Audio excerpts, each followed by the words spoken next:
Welcome, everybody, to Week 6 of the 2024 Fall VESL season. I am Justin Metapusher Wilkes, joined here by Justin Yogi Deese for the final week of the regular season. Yogi, how are you feeling today? You know, I'm excited. It's Week 6. There's a lot of bubble teams. These games matter today. They absolutely matter. So, I mean, I'm excited to see what we got in store. It's definitely going to be an exciting day. We've got a lot of fun matches in store for today and a lot of fun esports action coming up in the future as we conclude the regular season. We've got conference championships. We've got playoffs after that. A lot of stuff coming to close out the 2024 year. Let's take a look back on some things. This will be the final week of the coaching videos that we've been providing with these top-tier coaches. So let's take one final look at our coaching videos.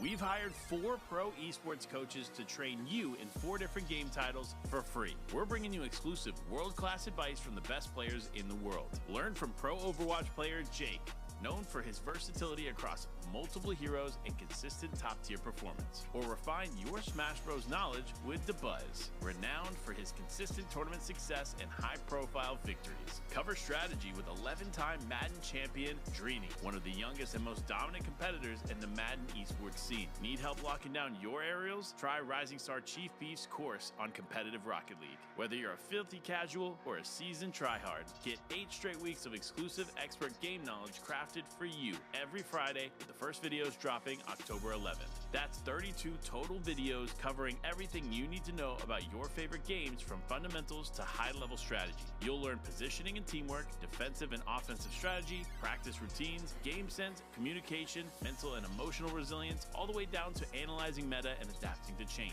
Everyone has something to learn and enjoy, and these courses are completely free. So what are you waiting for? Go to thenotwork.org/register to sign up and get access to these courses every Friday. Awesome stuff there. It's been a great time this year making these awesome videos with these content creators and giving these resources to the students. Students, if you are wondering, those videos are going to be left up basically on the Network pretty much forever. You'll have access to those for as long as you want. And who knows what will happen next season with new games, new content, new curriculum, all that stuff is super exciting.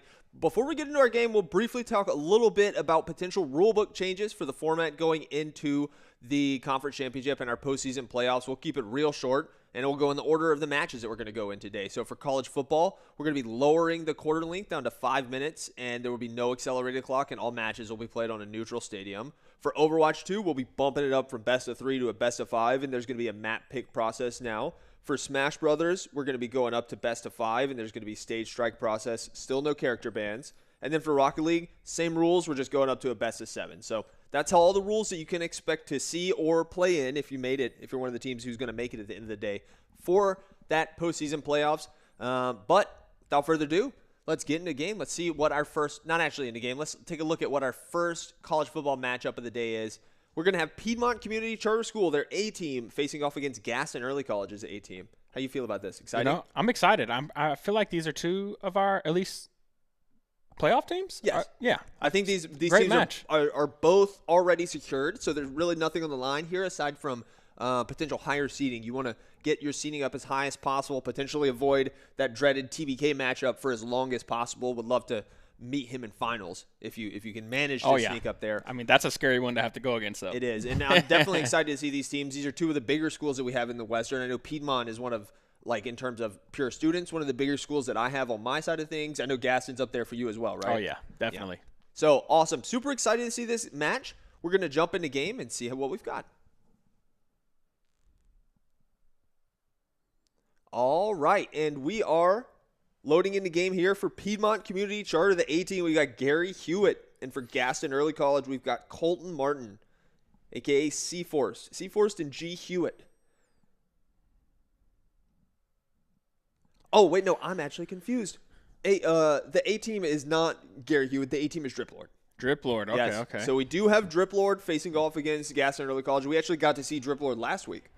NC State. I think that's the first time we've seen that. Yeah, definitely not a normal pick, but, you know, we've seen a couple UNC. I feel like the Carolina pride can kind of triumph some objective strength in terms of choice for some of these students. For sure, for sure.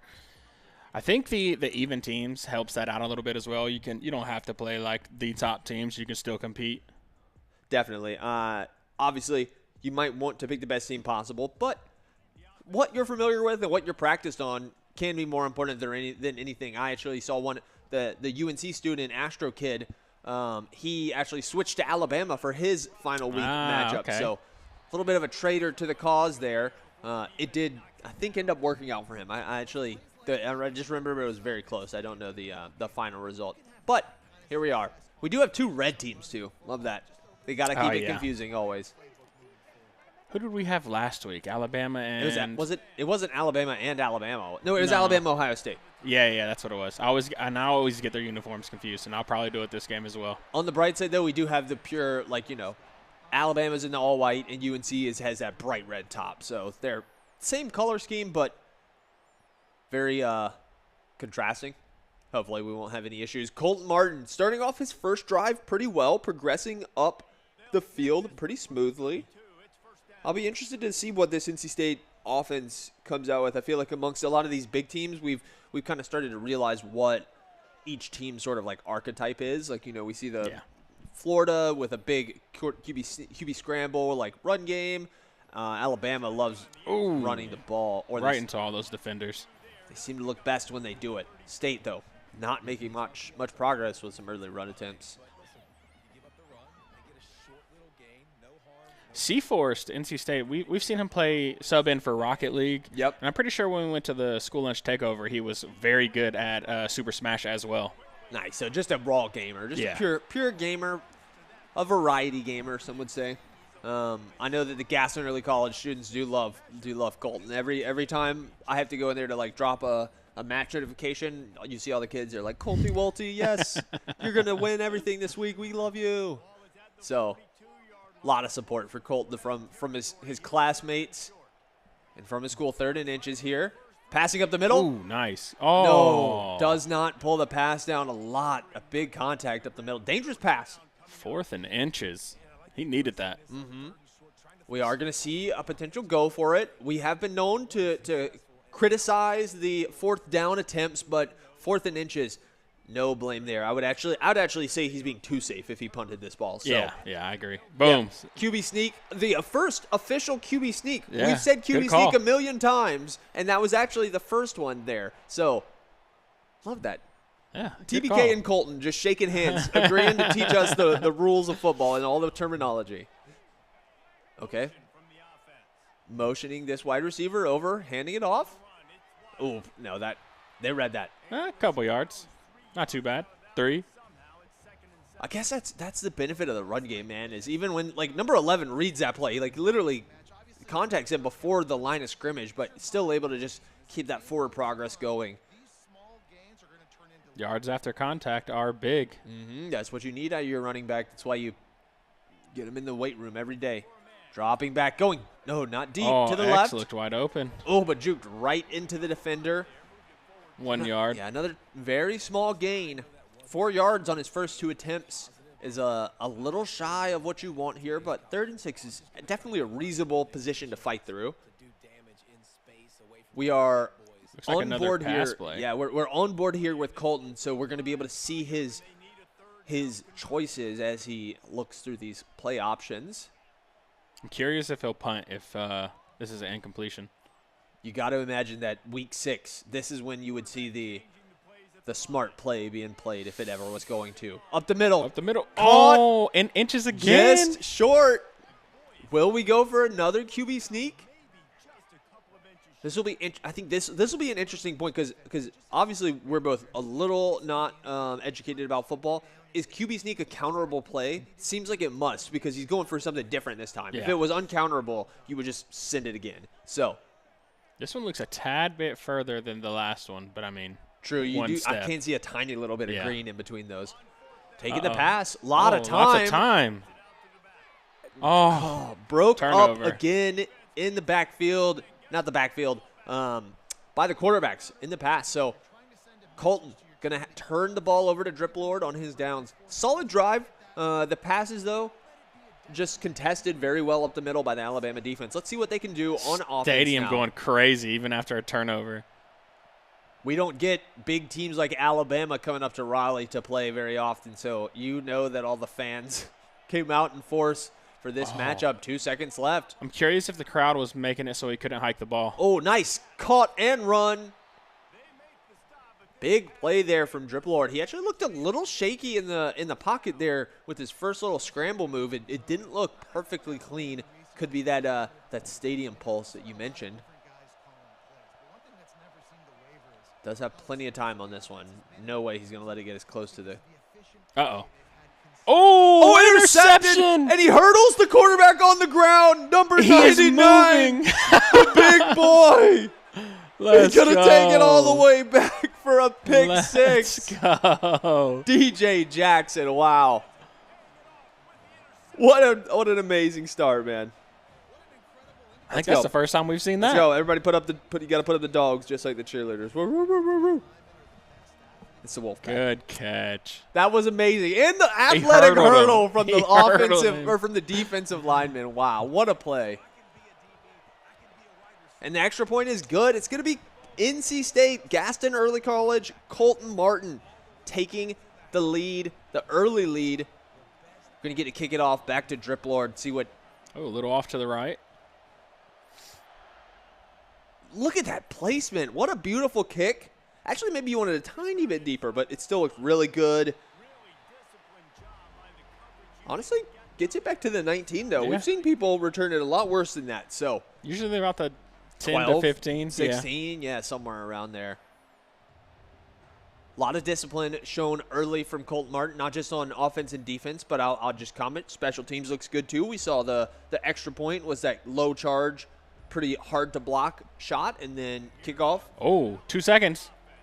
He can't hike it. He's trying. Ooh. It is the stadium stopping him from hiking the ball. I could see him trying to press the button. Yeah. So then I think in that situation, what you either need to do is you need to make your play call faster so you have more time. We saw he did have more time on some of those drives, like you see here, 20 seconds left.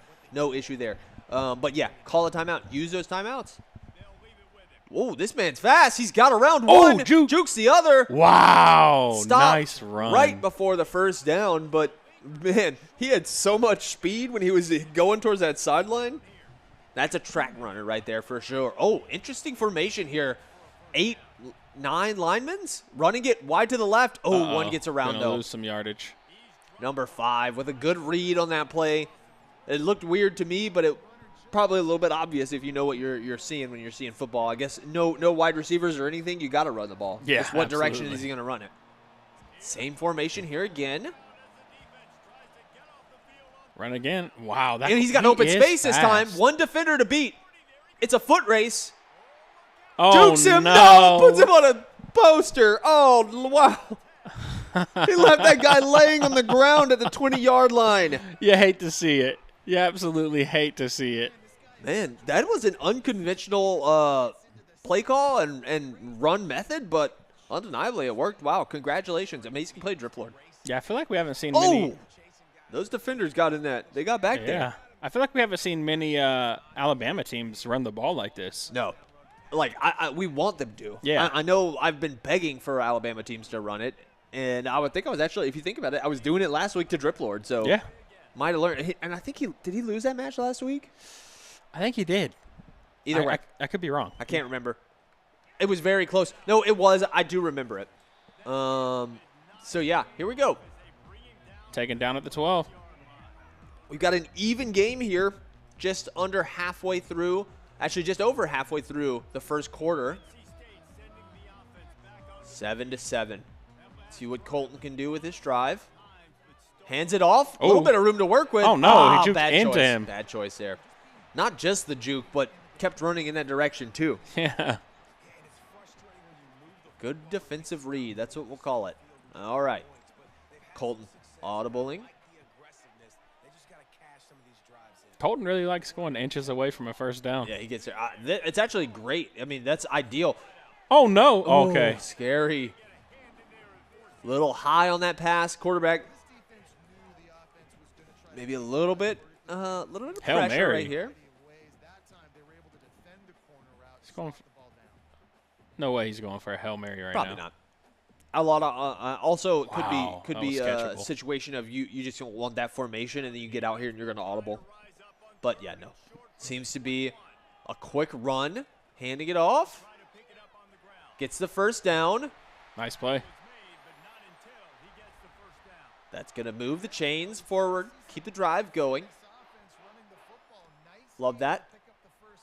Colton, I feel like has become my spirit animal in terms of playing smart football. This is how I would play if I was a CFB competitor this year. Going for the run again. Oh, wow, that hole is wide Fakes open. it. Quick pull to the Wow, left. Nice. Hurdles Whoa! one Oh, my- defender. Is he all right? Did he just he get jumps up. body slammed? Yeah, but the hurdle was actually beautiful. It was the first one. It wasn't Saquon Barkley backwards, but it was Please show absolutely this. freaking awesome. No. Come on, man. That was an RKO. It really was. No issue either. He got big run again. Nice Spin juke. move. 5-yard gain on first down for Gaston Early College. I like the run game here from State. I like this number 7, this running back. He's got some good game. Just hope he stays healthy. Yeah, I'm really enjoying the running game from both teams. It's usually pretty pass heavy. Yeah. You know what they say, week 6, when things start mattering, everybody. Another one, get too. off me. 13 catches back up. A little bit of redemption after he got left behind with the first juke. Here he is. Oh, by number 13.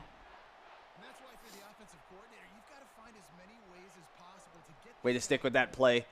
I guess at this level, you shouldn't have to worry about a player losing.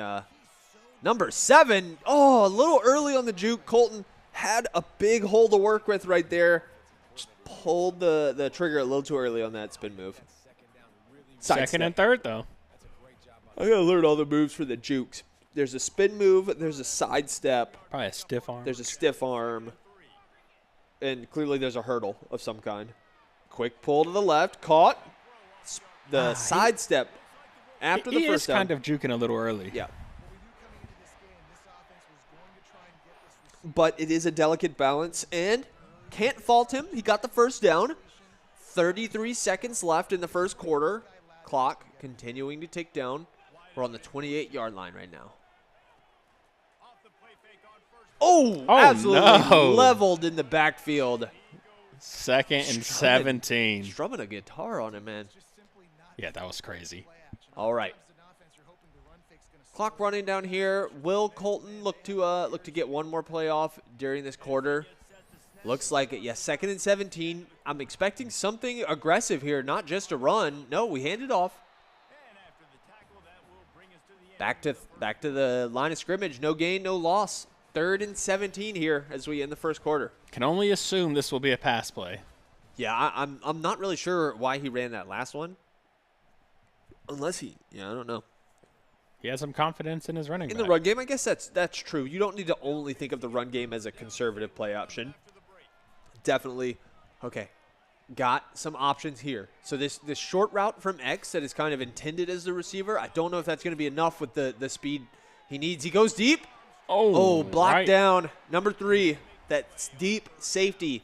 Breaks up the pass. 4th and 17. What's going to be the play call? It's going to be a field goal. Oh, I like this. Oh, that looks a little wide right. It was hot. It was spinning very fast. Oh, Makes nice. it in. Let's go. The field goal is good. It wasn't easy. It was spinning fast, and I feel like he left just enough power off it that, like full power, I think that keeps going too far right. Nice placement. Forces him to run it. Drip Lord gets around a few. Makes it back to the 20. Solid kickoff returns here for Piedmont Community Charter. I like the angle of the kickoff that Colton is using. C-forced. Putting him in a difficult position over there. Yeah. I think mean, it we also usually gives just see it- people kick it straight down the center. Yep. Over and over and over. So I just like the variation. So, nice Wow. sidestep there. Gets around one. Gets the first down.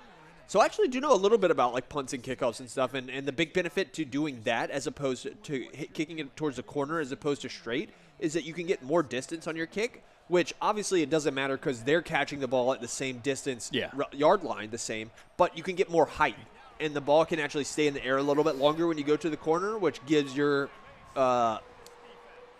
special teams more time to get up there and break things up. I like that. I like that. A little bit of techers. I watched some videos on NFL punts a couple weeks ago.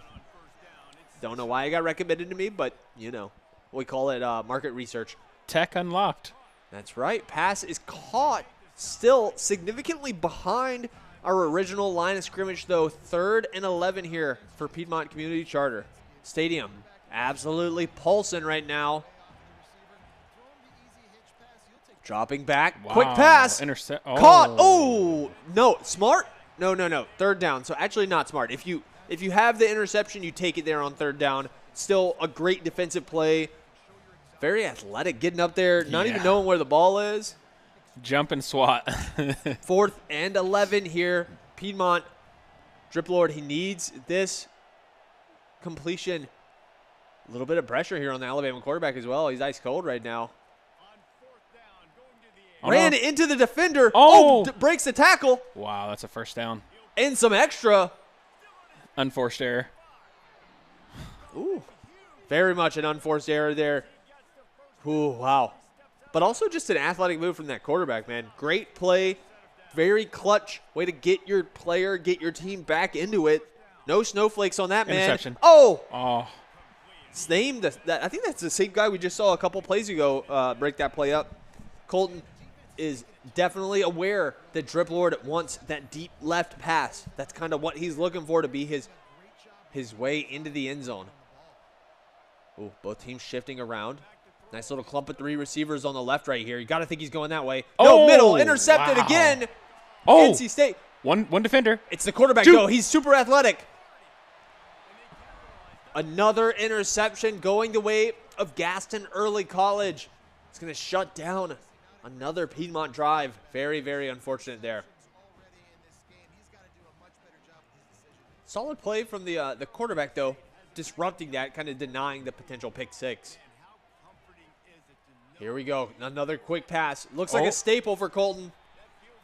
This Alabama player is very good with the jukes. Like, I feel like he's very precise and on time every time. Not early, not late. And Colton needs to work. His timing's a little off, I would say. Here we go. Hands it off. Getting a little bit predictable with these runs. I need some interesting. I think we need some variety. Need some options, but it's a good position here on the 18-yard line. Some light wear and tear on that Alabama running back, but we are close to halftime, so it should. Play is caught just short of the first down. It's going to be NC State here with another super short 4th down conversion opportunity. Very difficult play call here. At the 14-yard line, do you go for it? Do you take the guaranteed field goal? I go field goal. If my opponent's playing smart football, I'll play smart football. Colton makes it through, runs it. Gets the first down, though. Colton does seem to be continuing his very methodical style of play. Yeah. You know, getting his field goals in when he can, running the ball a lot.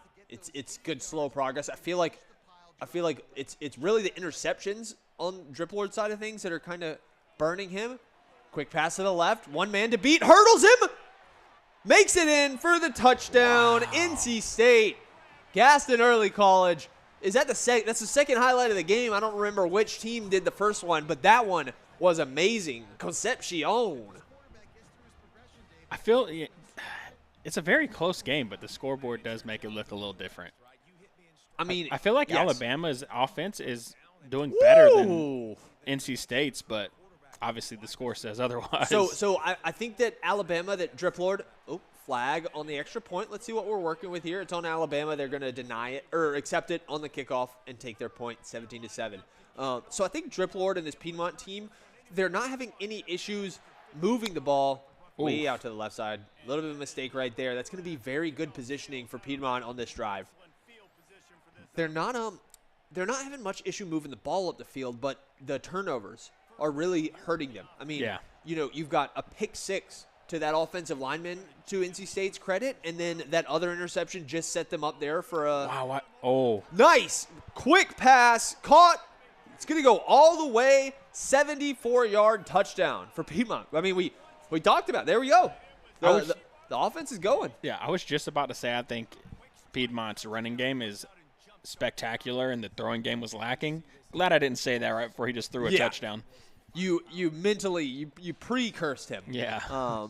Which is hilarious. And honestly, it kind of can go to show, at the beginning of this match, we were talking about how last week I was asking for more run from Driplord, but at the end of the day, you got to play your game. Absolutely. You got to do what you're comfortable with.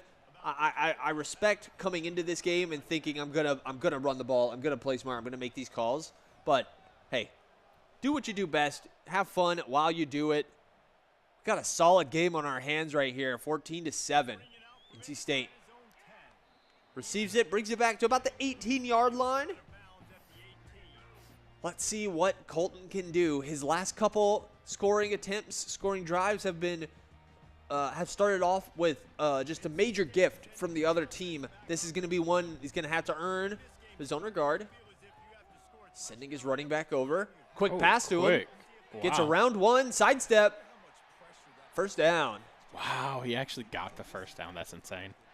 They love using this number 7, this running back, whether it's passing to him, handing the ball to him. The entire offense is going through this superstar player. His running back's front chest is getting a lot of wear and tear, so I'm wondering how that will affect the player. Going. Broken up. The Alabama pass defense has been very, very solid today. They're staying strong. Despite the run plays being thrown at them, I feel like when a team is running the ball very successfully against you, sometimes it can bring your pass defense down because they feel like they need to step in and be there to make the tackle if the running back gets through. But the Bama boys, they're staying stoic. They're staying strong. 2nd and 10 here. Dropping back. Caught for a short gain. 3rd and 6. An interesting stat that I'd be interested to see would be, what is the average yardage gain on a play between these two teams? I feel like Piedmont is averaging about 30 yards because it's either a touchdown. Oh, nice pass, nice little dump pass there. Great timing on that when the pressure was really coming on. 4th and 2. Man, Colton loves these short 4th down. I guess that's what the running game does, though. You don't end up with 4th and 10s. You end up with 4th and 2s, 4th and inches. So, but yeah, I feel like Piedmont is touchdown or interception, whereas Colton gets 3 or 4 yards every single play. He just ran that defender over. Struck him. Boom! Get off! No. That's embarrassing. That was embarrassing, man. Didn't even really need it either. He already had the first down. That was insult to injury.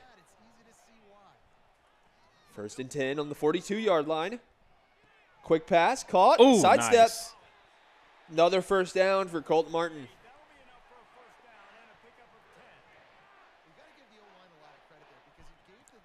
Yeah, Seaforce really likes these quick throws to the side, which are working for him greatly. 100%. He's not making huge gains, but he's making steady progress. Oh, intercepted, though. Driplord gets the snag. One defender. Switching the ball to the left. Can he beat his man? No. Knocks him out. Okay. Knocked out of bounds at the 18-yard line. The defensive coins are flipping to the other side now. Yeah. And this is a close game, 14-17. Driplord with 2 minutes left in the first half, the second quarter. What can we do? Stadium not pulsing as hard as before. Pressure. Oh, thought he got it back. Nice pass defense. You know Driplord wants it. When he gets a look at the end zone, he always goes for it. This could be a pivotal play right here on 2nd and 10. The Stadium's going to be firing on 3rd if they get it. Another errant pass. Gives them a 3rd and 10. We really are seeing 2 completely different styles of football here. They're matched evenly, though. You would hate to not Stadium score right pressure. here. Okay. Caught. Get out of the way, ref. Touchdown. Piedmont Community Charter. They're going to take the lead 20-17 now, potentially 21. Should be no consideration in your mind of a 2-point conversion. This is always an extra point. Yeah, just to keep this away from a field goals difference. It's going to be good. 21-17. Driplord, Piedmont Community Charter, they're going to claim their first lead of the game. in the final minutes of the first half.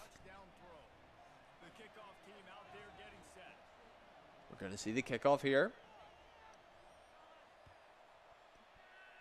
Sending it off to the corner. Oh, lets it bounce. Smart. Going to get the ball on the 25-yard line after that touchback.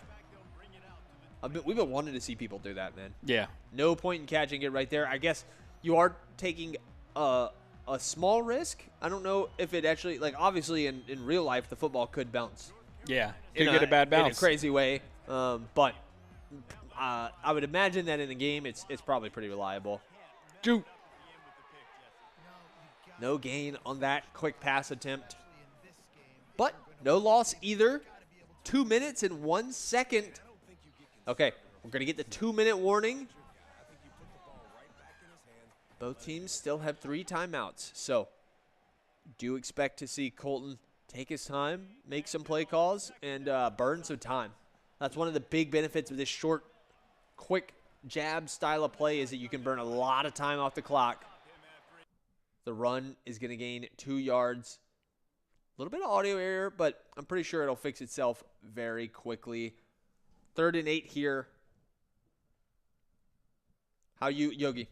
This game, it's looking very good. I feel like NC State, they've got a good potential. What do you want to see from them on this drive as they push it forward? They got a good throw game right now, but I want to see them run some more because C-Force was very good at the juke moves. He was just doing them a little too early, but it seems like he's starting to figure that out. He's hitting the good timing, perfect jukes.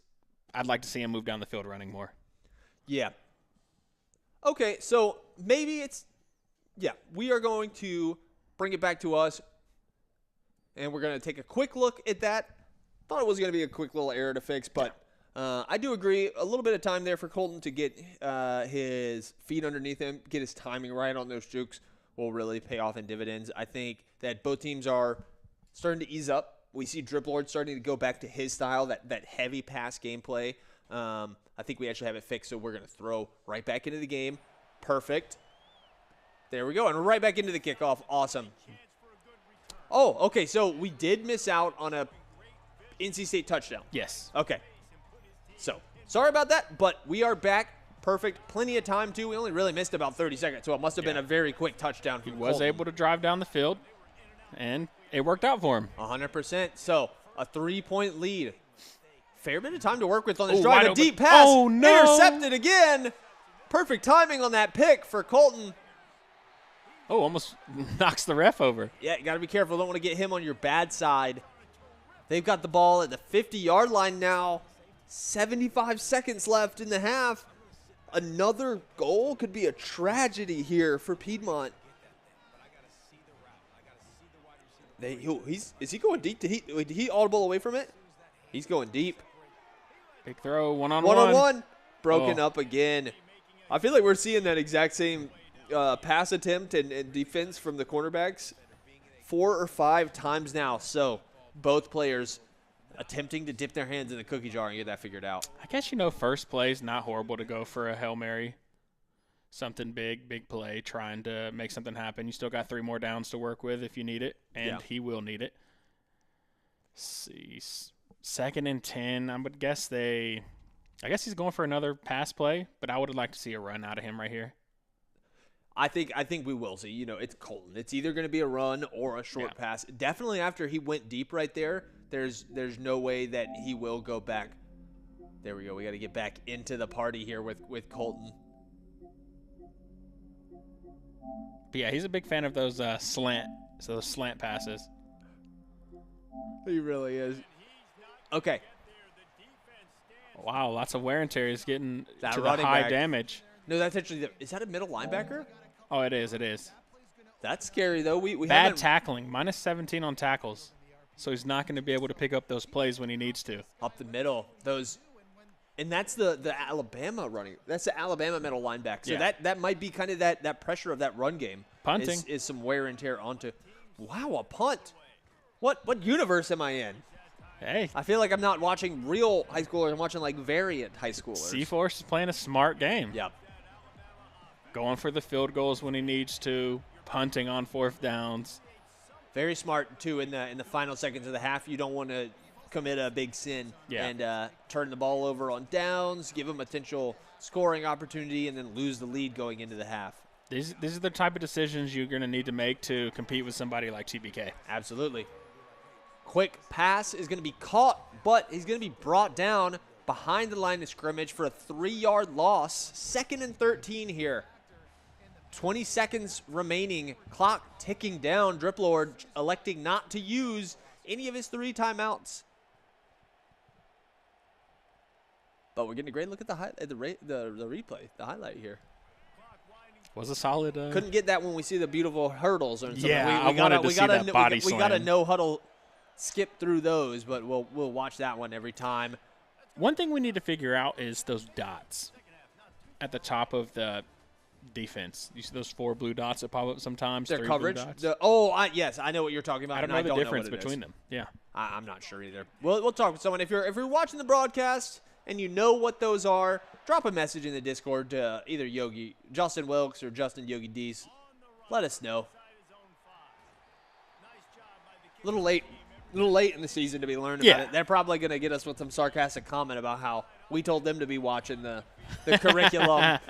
We should have been watching it too. All right. To start off the second half, it was Driplord for Piedmont Community Charter.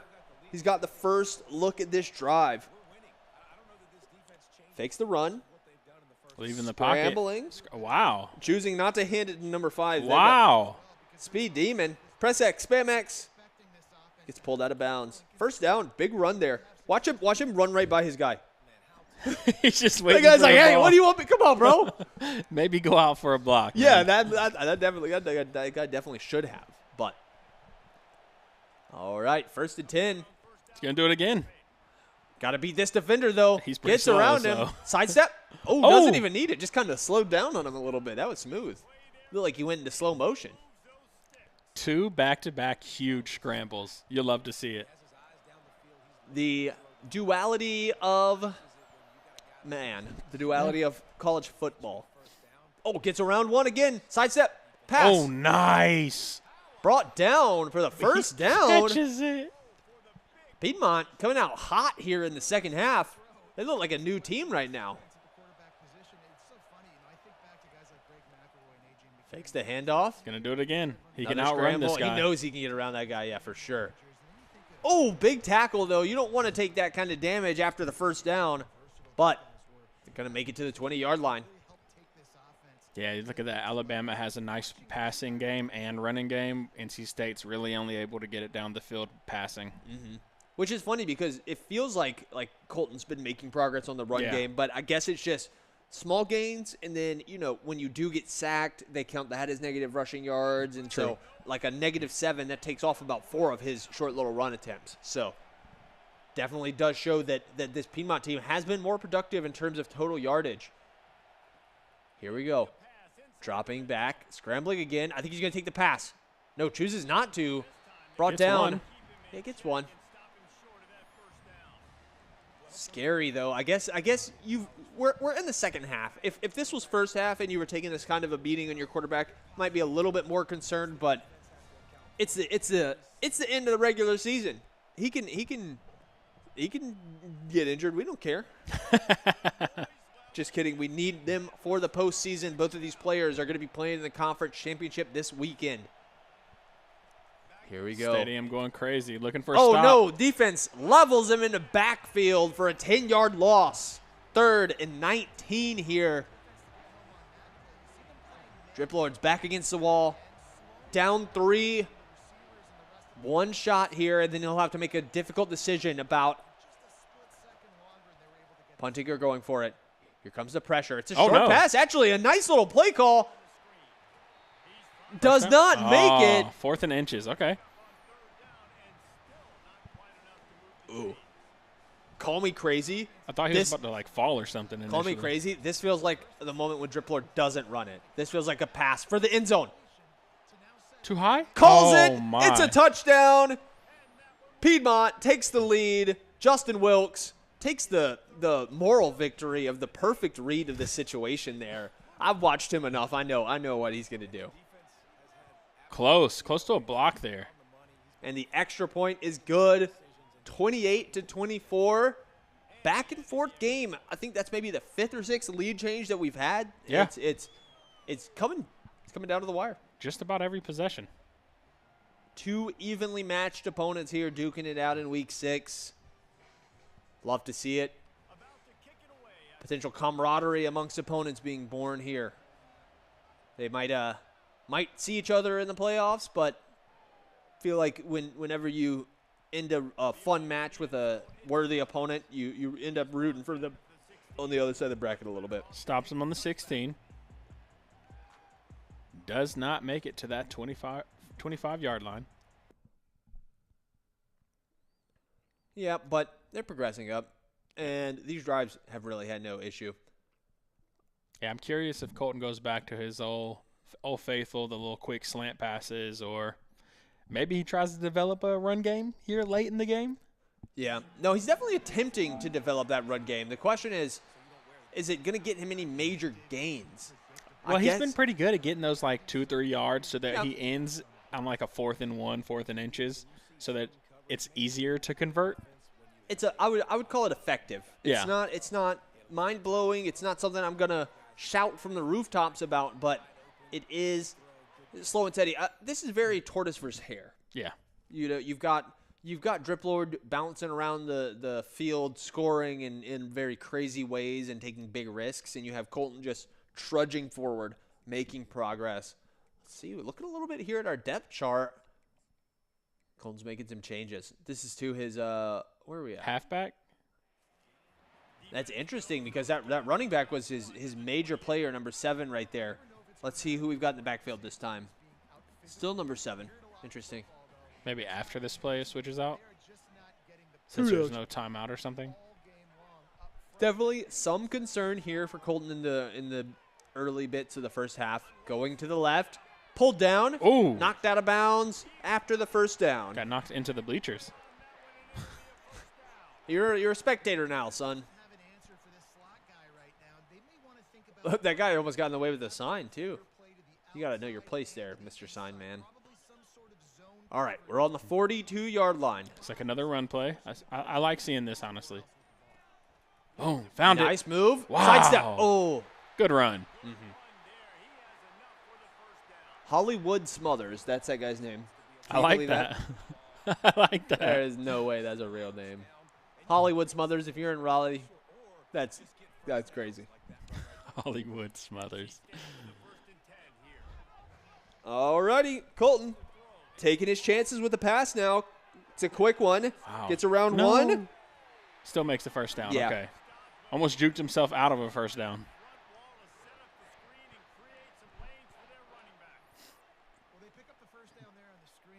All righty. I just see Colton was 20 for 30. That's a lot of passes. That is. I mean, and it's a high completion, 66%. Yeah. I don't blame that. I'll take that. Another one. Juke. Get Nice off me. sidestep. Yeah, he's timing those jukes a lot better now. I feel like he's not going for it every play either. That's the big thing, is that sometimes you run straight. Sometimes you juke. It makes the defenders have to make a decision. It's not so predictable. To the 12-yard line, 1st and 10. I talked about this last week, but this is my favorite position. You're in the red zone, still have the potential for another first down. Got a lot of chances. Quick pass, number 4. Gets in. Touchdown. First down. Touchdown. Not first down. It was a first down and a touchdown. Yeah, a touchdown. A first down. A touchdown on first down for Gaston Early College. The big right hooks from Piedmont have been answered. Colton gets up to 30 right here. Got to go for the point after attempt. Can't give a potential field goal winner. Pressure coming. Not going to be good. 31-28 here, halfway through the third quarter. Colton going up the middle this time. Good placement still, though, right on that line. Yep. He's going for it. Oh! Whoa! That was a mountain of a man who just... Was that a loud hit for you? it was louder than normal, yes. I mean, it looked pretty big, too. I felt like it was an appropriate volume.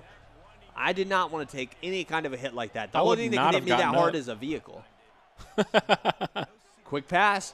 Stealing the play from Colton. Oh. Nice little move. I don't even know if that was a sidestep. It's so much like a drop step. He made like the a guy dive in backside, front of him. yeah. That was kind of cool. 1st and 10 from the 35-yard line.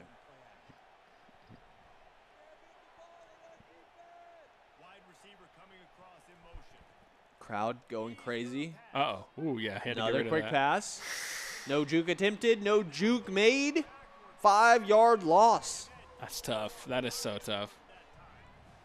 It didn't matter that he didn't attempt to juke. There was Yeah. 5 jackalopes closing in on him, so 0 chance of turning that play into a positive one. Ooh, Colton C4 dropping switching, back. Yeah, yeah. you see him dropping that safety back down there. He's worried about a deep play. Oh, comes back. Bring it back down.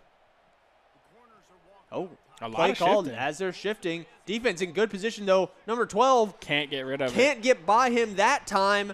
Finally, yeah, I mean, Loss of 2. maybe don't celebrate, bro. You've been outran 4 times on that side, and you finally stopped him. So, just let's be stoic. Let's show some confidence. What are these quick passes from Drip Lord? He's It's turned going his, the wrong way. yeah, he's turned his back on his signature play calls.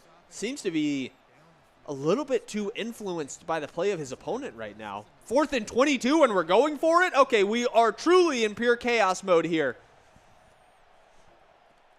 Prove me wrong, Drip Lord. No.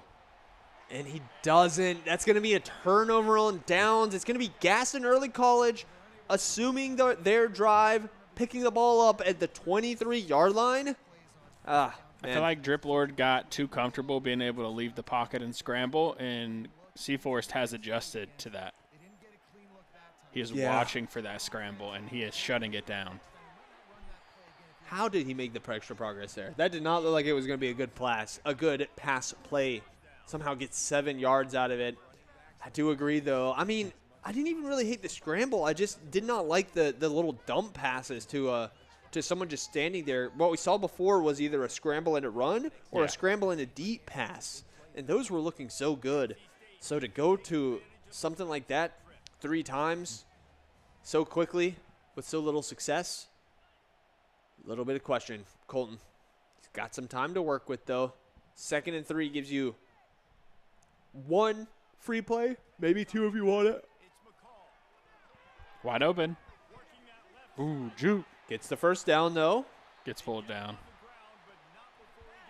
On the 11, pretty much a goal line attempt here. With what we've seen so far for the game, I feel like if Colton gets to a 4th down here, we're going to see him go for the field goal. Yeah, absolutely. With a 3-point lead, you definitely go for it. So, running the ball, sidestep into 2 the yards. defender for a That's small about gain. as average, honestly. Small gains with the run. And then the quick passes to the side. Yep. The playbook is known by everybody in the audience right now. What NC State's going to do is no major surprise. Uh-oh. Pressure coming. Wow, Pass gets rid of made. it. That looked painful. Another small gain. Man, narrowly avoiding the sack right there. The quarterback, great timing on that pass. Turn nothing into something. 3rd and 4 here. Big defensive play. Touchdown. Wow, what a nice throw. He Pulls dove. it down. The diving, the acrobatics, the athletics, the gritty. Celebrating on him. Gaston. We thought they might need to pull out a field goal, but gets it done on 3rd down, extends their lead. 9 points now. Will probably just go for the extra point, look to make it 10. Yeah. Pretty much no wind in the stadium right now. Flag on the play. 1 pack, 1 goal. It's on Alabama again. 10-point deficit here at the end of the 3rd quarter. We've got 7 minutes of regulation left. What can Piedmont Community Charter do? Hopefully, what do you think, Yogi? Do you think he should be going back to those deep passes and those scrambles? Do you think he should maybe look to involve the run back again? I think we can both agree the short passes before aren't it. Yeah, Alabama's run game was like unstoppable, I feel like, at the beginning of this game. Nice. So let's see see if they'll be able to pull out some miracles here to keep us excited, to keep us locked in on a close match here in week 6. Dropping back. Ooh, yeah, see, that scramble is just getting stopped every time. Fumbled on Fumble. It's recovered by the Alabama offensive player. Tragedy. Narrowly avoided the scramble. Oh. Yeah, I don't like the scramble that Drip Lord is relying on. It's definitely not working right now. 2nd and 18. Going to be catching the ball in his own end zone. Hands it off to number 2. Gets some space. Gets some moves. Okay, hang on. What? By 1. It's a foot race. I don't think they're going to catch him to the 20, to the 10. Touchdown, Piedmont. Wow. When everybody doubts them most, they come alive. They come up with a big play. That's absurd. Some good run game. Question. I think you go for a 2-point conversion here. 5-point gap? Yeah. There's no benefit to going for a 1, right? No, I agree. Who knows? Point after attempt. We won't doubt him. It's going to be no. Oh, well, wait, no, we're done. yeah. We're done. We're done. Yeah. Sorry, audience. Admittedly. That's him. I disagreed with him. Well, yes. So, who is the dumb one? I thought he was. He knew what he was talking about. The sheep? Or sorry, if I'm the shepherd and I'm dumb, but my sheeps follow me, they're just more dumb. Is that true though? I think so. Because I'm supposed to be able to rely on I think you. that was a Bible verse. Kidding. All right. 6 minutes left in the 4th quarter. A 3-point lead for Gaston Early College. We've got a monster of a match here. 2 Titans in the West fighting it out. Number 7 runs the ball. Nice gain there. 7 yards on first down. Oh, that right arm is looking tough. No red, though. Just a little, mostly yellow and a little bit of orange, which, we're in the 4th quarter. So True. If you're not yellow or orange, then that just means you haven't been trying hard. We might see some fumbles coming out, though, because of that. That is the ball carry hand. Oh, true. And we did – no. It was an Alabama fumble. Yeah. Yes. Ooh, some eye candy. Whoa, quarterback. You look a little lost there for a second. Yeah, I don't know what the play call was there. McCall. Looked like C-Force didn't know what the call was. No.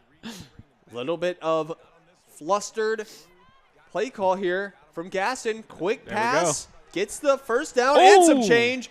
2 defenders to beat. It's going to be a spin move. No, it's a sidestep. Gets a hold of his arm, yeah. Big plays, big progress here. Makes it to the 29. Both teams here, they're having some issues, but they're – I bit my tongue a little bit right there. They're having some issues, and they're having some big explosive plays.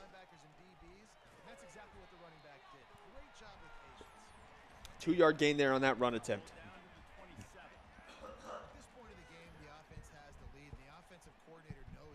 But yeah, I mean, those quick short passes for C-Force are just working for him, the bread and butter.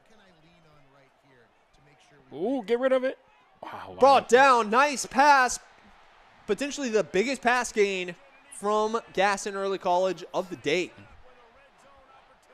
Not to take anything away from him. They've just been electing to go for the small passes. Yeah. 1st and 10 on the 10-yard line. Passes caught. Touchdown. Gaston Early College answers once again. We really are going back and forth. Back to back. Point after attempt is going to be good. It's going to be another 10-point lead once again. I think that's what Alabama's issue is with the quick passes. They target the same person, and C-Force is able to adjust to that. But C-Force, when he does his quick passes, it's going left. It's going right up the center. Yep. A lot of variety there. Variety is king. Oh, no. Another fumble. Wow. Recovered. Tragedy. That might be the nail in the coffin. Man. It's we notice that someone has a weak ball carrying arm, and then the other team is the one who fumbles it. There's no rhyme or reason. Gotta feel bad for Piedmont here. Like, I just say feel bad for him too, because I don't even know, like, it's not even one of those plays where he made like a clear mistake. Like, it's not like he did a dive for the end zone and ended up fumbling it. Like, he just ran the ball and just on the kickoff of all things. Man. Absolutely unfortunate. Yeah, but his arm is still not looking great. And still not fumbling it. Yeah. It must be nice to beat Colton. Everything's coming up in his favor. What what are we doing? What are we doing here? Going for a field goal. That's what we're doing. Oh, actually, he jumped it to the right so they could get So I actually don't know 100%, but yes, he did end up right in the middle of the field, so technically the field goal was easier. That could have been the attempt.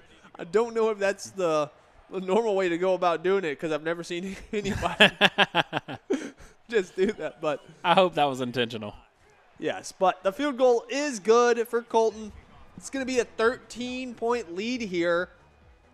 Still a 2-touchdown game. So, not absolutely out of reach. We considering the games we've been watching throughout this regular season when we've seen 40-point deficits in the first quarter, in the fourth quarter and stuff, I am not willing to write off anybody. Oh, is he okay? Is he hurt? I mean, his ego was hurting for sure if his body wasn't. 2nd and 20, once again, in his own end zone. This is where Dripplord pulled out the huge touchdown play before. Can he do it again? No. Incomplete on 2nd down. We got third and 20. Stadium getting hype right here. They know that this could be the moment for their defense to shine. Passes caught. First down for Piedmont Community Charter. Bails himself out. Nice route. Nice move. Nice play. Exactly what he needs to do if he wants to make a comeback right here. We've got to move down the field. You've got to score a touchdown here ASAP. Colton hunting for the right defensive play here. Looks to be some type of a blitz. Interesting. Changing up his view here. What's going on? Trying something different. He's trying to give me vertigo. That's what he's doing. Justin's going to have to sit down. 1st and 10. Dripplord scrambling to the right. Going to take the run. No slide. 8-yard gain. 2nd and 2. Moving down the field. Just the threat, yeah. He was looking for a downfield. Couldn't find it. Just stay healthy. 3 minutes left here in regulation. Quick pass to the left. Ooh. Absolutely leveled, but does hold it. 3rd and 3. Here we go. Another big play. You know Dripplord's going for this even if he doesn't make it. So technically he's still got 2 chances. Goes deep. Oh. Broken up but not pulled down by the defender. 4th down. This is a scary moment for Piedmont. This could be their whole game. Yeah, I mean, he does have to go for it here. So, short pass or scramble. Scramble looks like it's going to work. Yep. Perfect. Oh, early on the hurdle. Okay, no fumble. That's a potential fumble. Anytime you see someone mess up a juke like that, I feel like a fumble is likely to come after. But he does hold onto the ball. 1st and 10 on the 41-yard line. Oh, no way. Too early. Yeah. The wide receiver had a route that he was going to run, and the quarterback tried to jump it there a little bit. A little bit of network issues. Probably not a huge deal, though. They'll buffer themselves out. 2nd and 10. Piedmont. Sitting in the pocket. Going to the right. 1-on-1. Nice defense. Nice break up on the pass by Gaston Early College. Forcing a 3rd down chance here. Stadium going insane. Trying to make it as hard as possible. You know it's going to be a pass. This is Dripplord. This is 3rd and 10. It's his only option. Dropping back.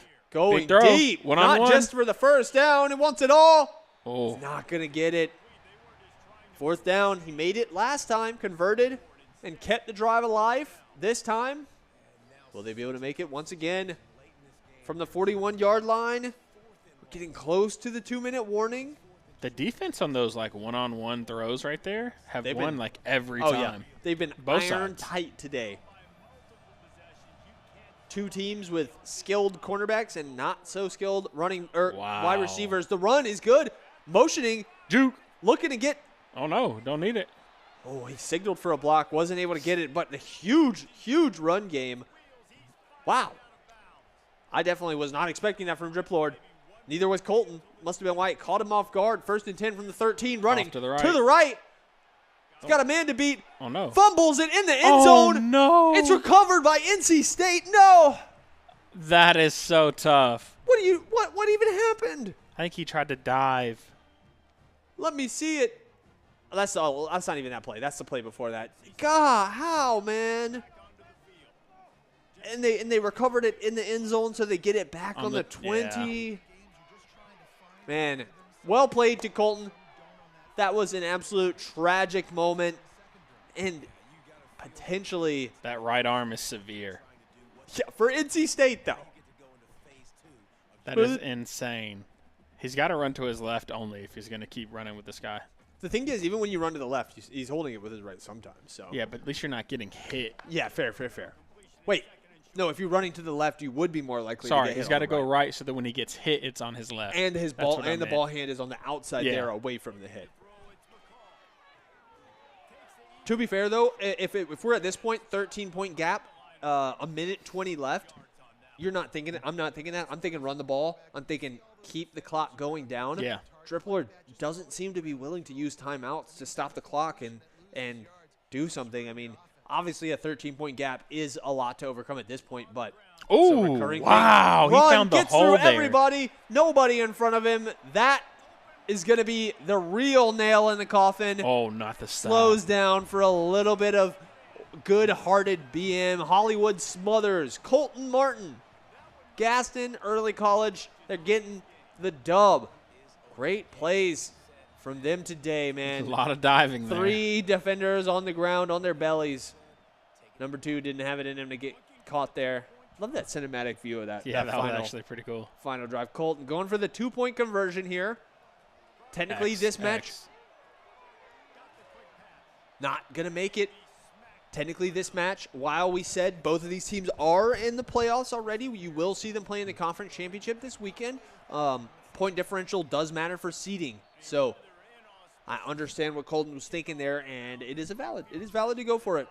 19-point lead right now.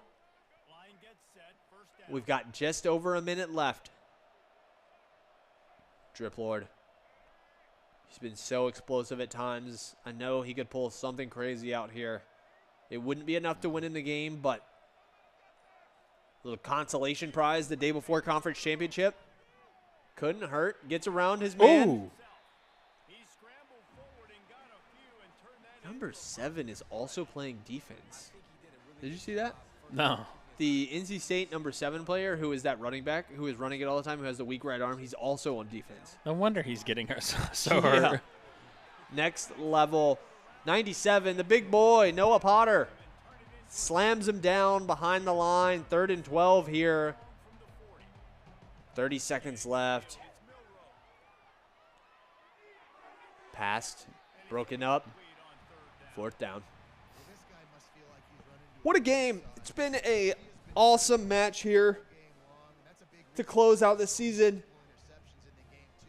Honestly, one of the best ones that we've had all season. Was a really good one to finish it on. Absolutely. Smart play all around. Like, you love to see that. And I do really feel like you can see the storyline of how these players are developing and trying to improve and you know, develop into that peak performance when it matters most, when conference championship comes around. Yeah, I mean, we're going to have a single elim. Yeah, like I said, you're going to 8. need this type of play to compete with TBK over at Shelby. Going deep. Oh, broken up. Got a little confused what happened there. That R was getting a little tired here. Can't blame him. Beautiful spiral, though. Couple kneels, maybe just one. Let's see if Drip Lord calls the timeout. Oh, wow. Little BM on that hit. Oh, is he all right? He's probably fine. We're just going to wait out this clock, see if they do call the timeout. But it is an eventuality. It's going to be Gaston getting the win here today. I'm hiking the ball in 1 second. Yep. Get off me. Yeah, and that's going to be the game. 54-35, a 19-point victory for Gaston Early College. Congratulations to Colton. Was an awesome day watching him. I enjoyed seeing the very non-standard style of play. Yeah, it was also and by very non-standard, cool. I mean very standard by normal football standards. It was also very cool to see that the defensive lineman catch that the pick six yeah. where he hurdles the running back on the ground. That was absolutely amazing. Tons of highlights. Drippord, he had plenty of highlights of his own there with the big explosive plays. Yeah. But ultimately the nice solid tortoise style progression from Colton was enough, and just the turnovers I think from Drippord really were what sealed the fate for him. A high risk, high reward. That's truly the I feel like the mantra, the style of player that Drippord really is. Absolutely. Yeah. So once again, congratulations. Let's take a quick look at our leaderboards here. These are going to be our final leaderboards for the regular season for college football. Let's look at how everything ended up sorting out. So at the top there, Shelby Academy, Currents Academy A in second. Where are our teams we just saw? So we see Gaston Early College there, A in the 5th slot, Colton ending up 4-1. And then we have Piedmont A just barely making it in the 8th slot there at 3-3. Yeah. So those are going to be our top 8 teams. You might see a potential 9 or a 10 seed in there depending on availability. If nobody has any availability, if any top 8 teams don't have availability to play, then we're slotting in the next team into the potential 8th slot. So be ready. Yes, absolutely be ready. We're going to be doing best of ones on Saturday. It's going to be super duper exciting. Can't wait to see. I mean, obviously everybody's probably going to be expecting a TVK victory, but I feel like when you have like such a dominant player and such a dominant prevailing storyline, an upset could be that even more amazing. I agree. TVK is probably mad at his screen right now. Don't mention that. Like, what are you trying to jinx me? Make sure you guys lock in this weekend. Absolutely. But that is going to do it for the standings there for college football. It's been a great season of football. We're going to throw it to a quick break, and we'll be right back with some Overwatch 2 gameplay. See you in a bit.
The obvious things are it's a space for students to game, but I think this space provides a lot of other learning opportunities and experiential learning opportunities for students. The career transfer pieces, whether you're in media, production, or you're going event management, we have an opportunity to train students to get out in the community to help us lead a lot of different esports initiatives, both locally, regionally, and nationally. tournament hosting, sponsorships within the esports community, continuing to build our competitive edge with our student recruitment. I think that UNCG's positioned itself to really be the leaders on that forefront. Welcome back, everybody. A lot of fun earlier today in the college football stuff. Now we're moving on to Overwatch 2. Super excited to get into the FPS part of the day. Get some team play action as opposed to our 1v1s that we had. We've got Piedmont Community Charter. Once again, no turnover people. We don't see Drip Lord on this Overwatch team. Yeah. Facing off against Kearns Academy.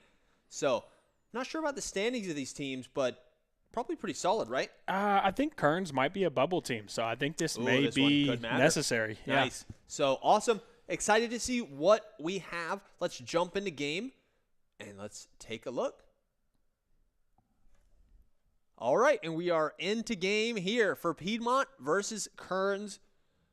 For Piedmont, we've got Goat Milk, Lucky Charms, Fanta, Ace, and Blue Squid facing off against Kearns Academy, Shio, Valk, Doge, Zombie Boy, and Fullvex 97. Oh, I like seeing the Reinhardts.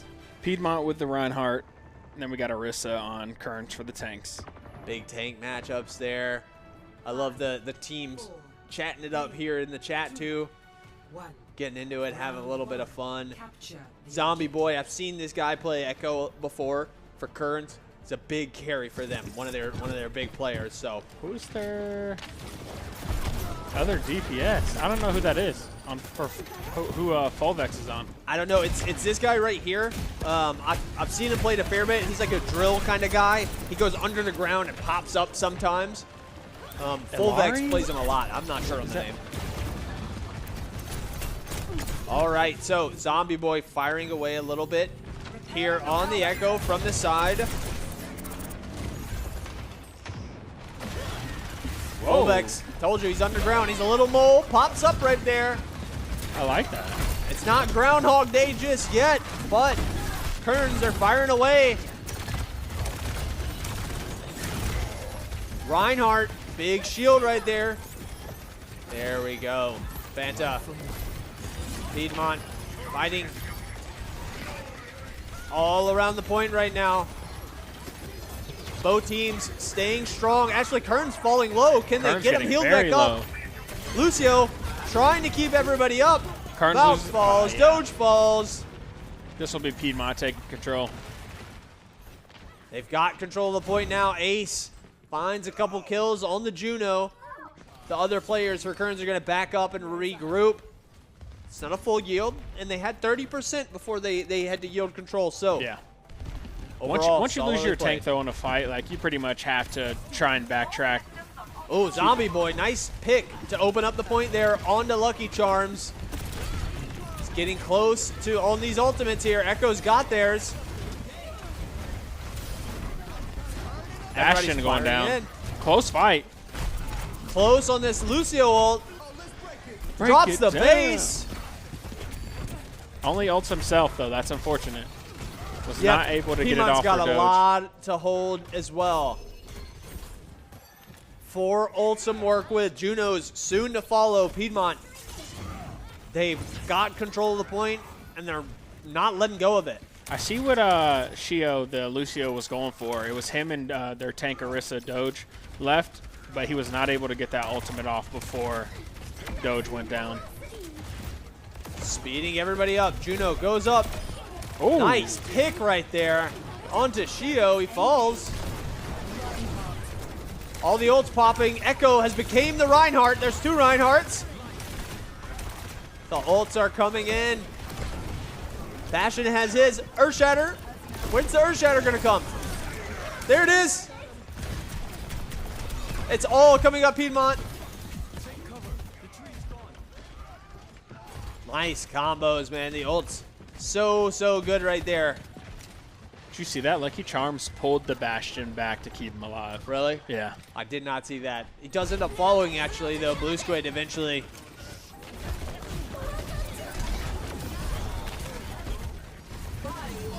Yeah. Whoa, here's the Arissa ult. Looks like he only caught one. Doge doing everything he can right now. They do pick onto the Junkrat. Getting behind the Reinhardt shield. They're fighting. Hang on. They're still in this thing. Laying down the fire. Oh, drop their tank. Yep, Reinhardt goes down. Can they keep it rolling? Kearns, they've got some room to work with here. I'm interested to see what this ultimate is. Yep, I'm not sure either. They are close on the Lucio ult as well. Kearns still a fair bit away from both. I love this aggressive positioning from Shio, though. Yeah. Piedmont just need to win one fight here to take this match. Oh, early pop on that. Is he going to keep everybody up? It's looking solid. Fulbex. Nice. Take He's down. in the midst. Junkrat going down. Nice. They're holding them back. 99% on for Piedmont. So, Kearns, they need to hold this for the whole time. Backs against the wall.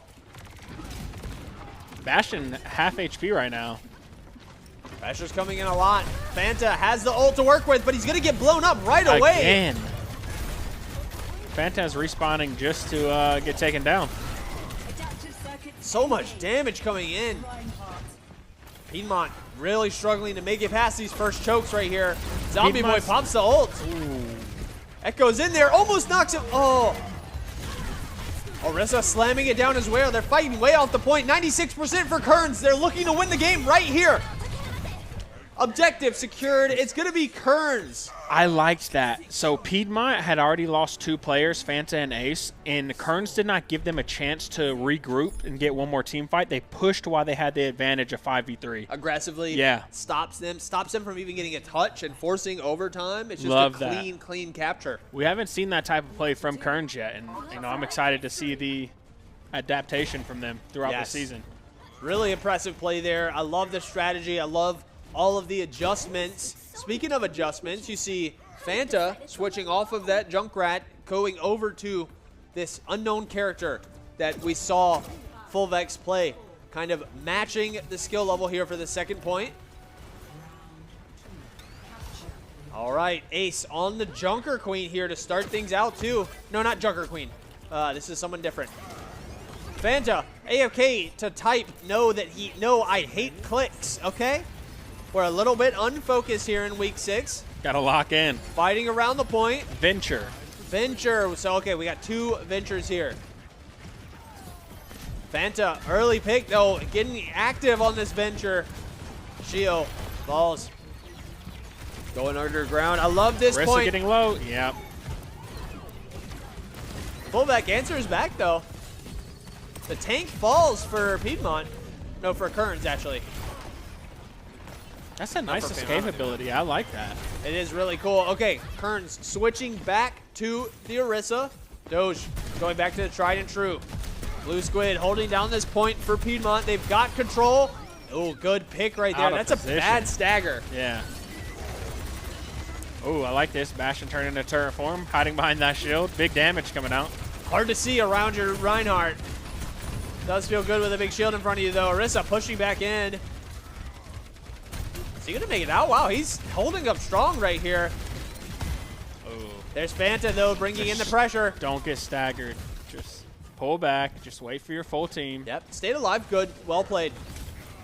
Especially down the support right there. That was a scary, scary moment. Fanta. Oh, no. Fanta. I don't know how much damage mitigation he has while in that move. Seems like a fair bit. Pressure coming in. Fanta falling low. Gotta stay alive. Okay, he gets pocketed back up. Zombie Boy, surely to pop ult right here. He's going in. Super aggressive. This would be a Pops perfect it. time for Turns Blue into the Squid Bastion. Steals the turret mode. Gets the double kill. Valk claims the triple kill. It was Zombie Boy, though, taking all the pressure, putting out all the damage. Well played for Kearns. I am always ready to learn. And then back to base. Oh, interesting. Okay, a little bit of a switch right there. Ace switching onto. I don't even know who that character is, but we saw him earlier. He's already into the ult, I think too. Ace is on Alari. I hope I'm right on that one. All right. Firing away. Here we go. Yeah, that's Alari who Ace is on. Popping the ultimates. Zombie Boy picks Blue Squid. That's a really big pick right there. Piedmont They've got the advantage on the point, but they're a little bit behind right now. Kerns have ult advantage right now. Shio drops the base. Orisa ult coming in. Reinhardt hit the shatter, but I don't think he hit anyone. A lot of damage. Lucky Charms drops the ult, healing everybody up for Piedmont. Bastion ult on top of the tree. Kerns getting very low. It's pure chaos right now. Everybody's sustaining somehow. Volvex goes down. So close on this Kiriko ult. They've got it. Valk healing everybody up.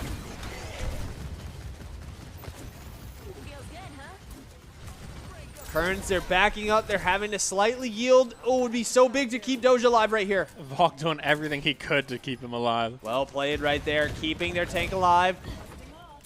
80% and counting. Zombie Boy up high. He's got the ultimate to work with. Okay. Probably going to wait a few seconds for that cooldown to get back up, and then I would assume fly back up and attempt the same sort of ult engage. Here we go, Kerns. This is their moment. They're going for it. Takes out the heal first. Pops the ultimate. What do you turn into?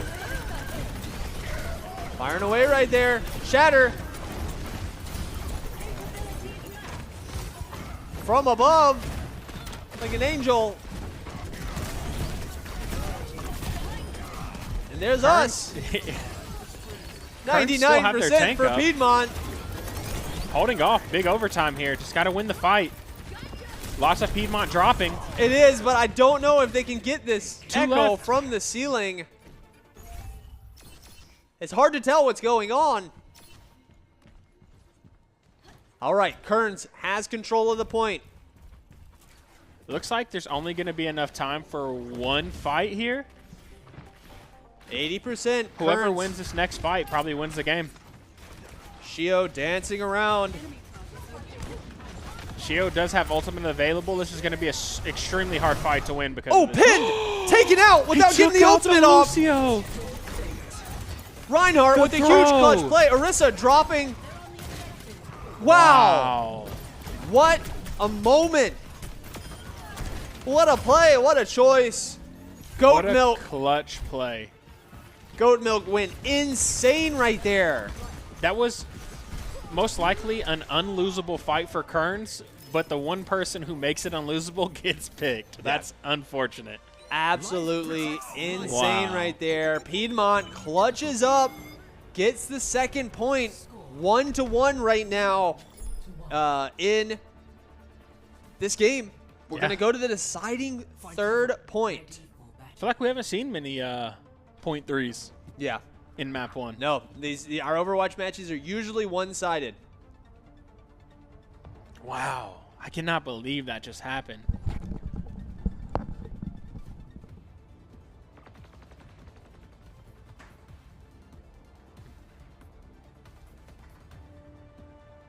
What a play by the Reinhardt. Here we go. Final point. What are the switches going to be? Perfect. A little bit of a Moira for Valk. Wow, to 2 HP instantly. Fanta immediately drops. That is definitely not how you want to start things off. Lucky Charms going up to the sky.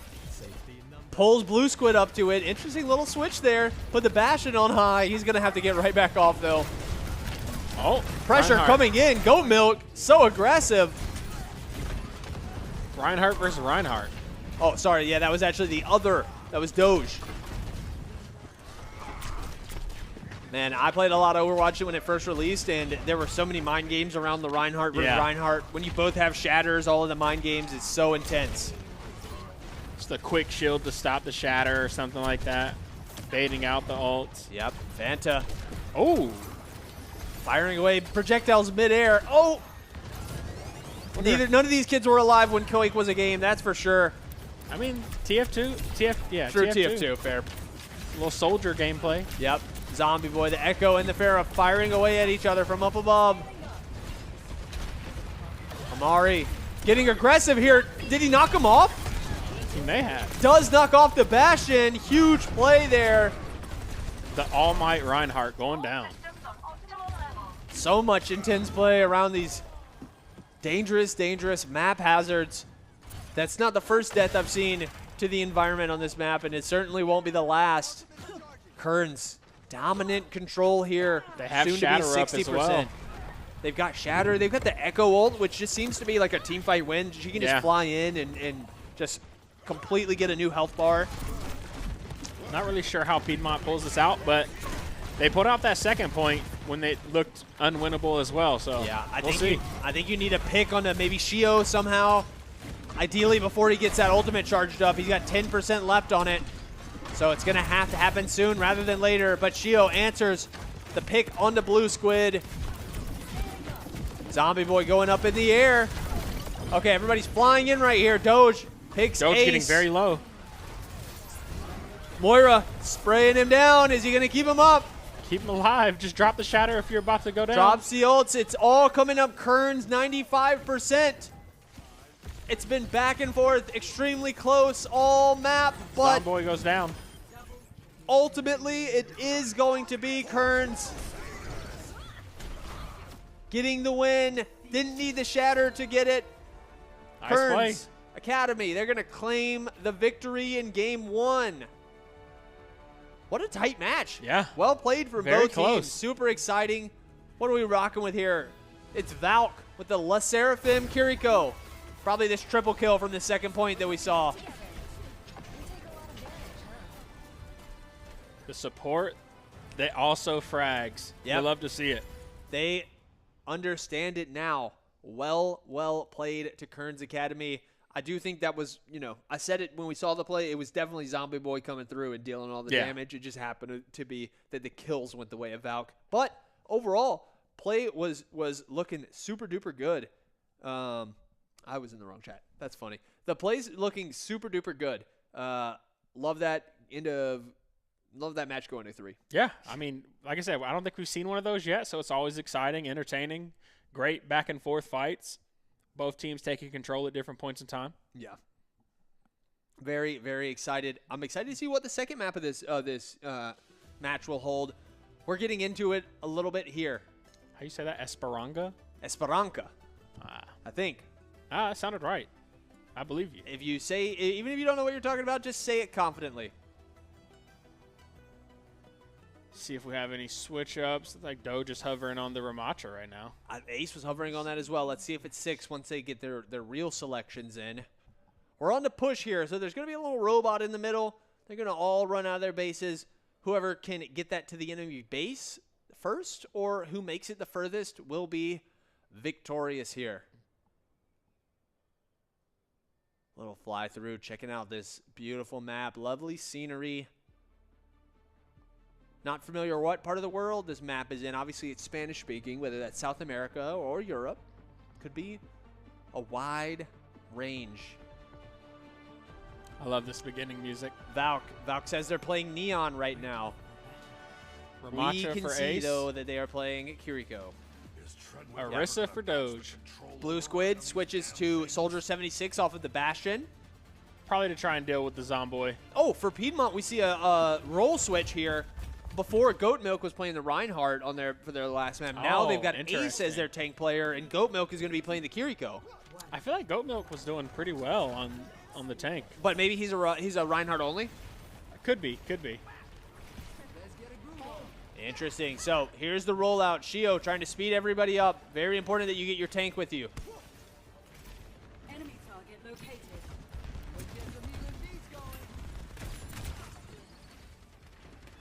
Some little chip damage back and forth.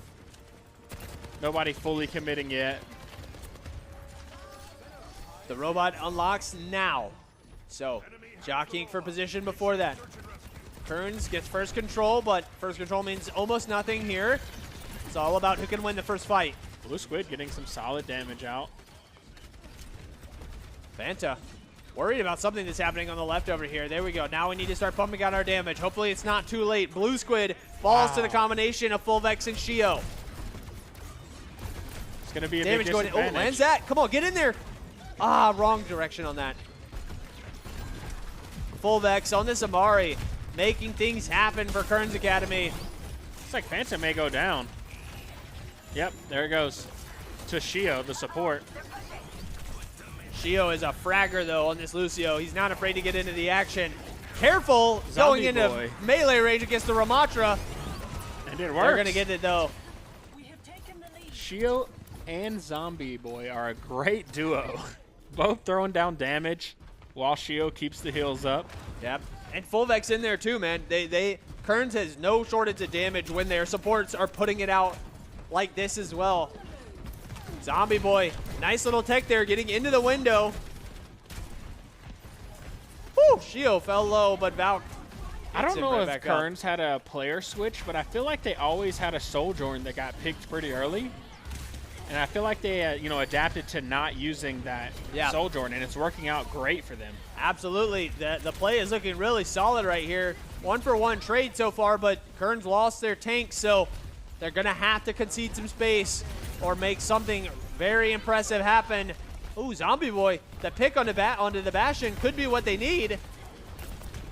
Shio, he's in the mix right now. He's got the ultimate to work with, but he's got to stay close to his team. A lot of damage coming down. Lots of ults available for both teams. Yep, careful here, Fanta gets picked. Another quick death. We're seeing a lot of deaths from Fanta Absolutely. First in picks this as match. well. Whoa, pulls out the laser beam. Echo. I don't know if I like the Diva pick right now. Yeah, I think the Ramatra might have, Yeah. I don't think that was really the issue. I think there were some other things going wrong. So let's hope that switch was not premature. It's not going to cause any issues. Fullvex aggressively forward here, looking to keep the pressure onto Fanta. Chasing him down. Gets the kill. Stays alive, gets healed. Nice play. Very, very good. Wow. Kearns is on a tear right now. The early game for game one went Piedmont's way, but Kearns with 5 ultimates available. and no shortage of momentum. Blue Squid The getting damage called is out. looking good. Blue Squid goes down. Shio drops the base, looking to keep it rolling. Got to get this pick. Finish him off smoothly. Don't give up any picks. Nice. Volvex getting real low on that venture. Fanta down again. Zombie Boy goes up.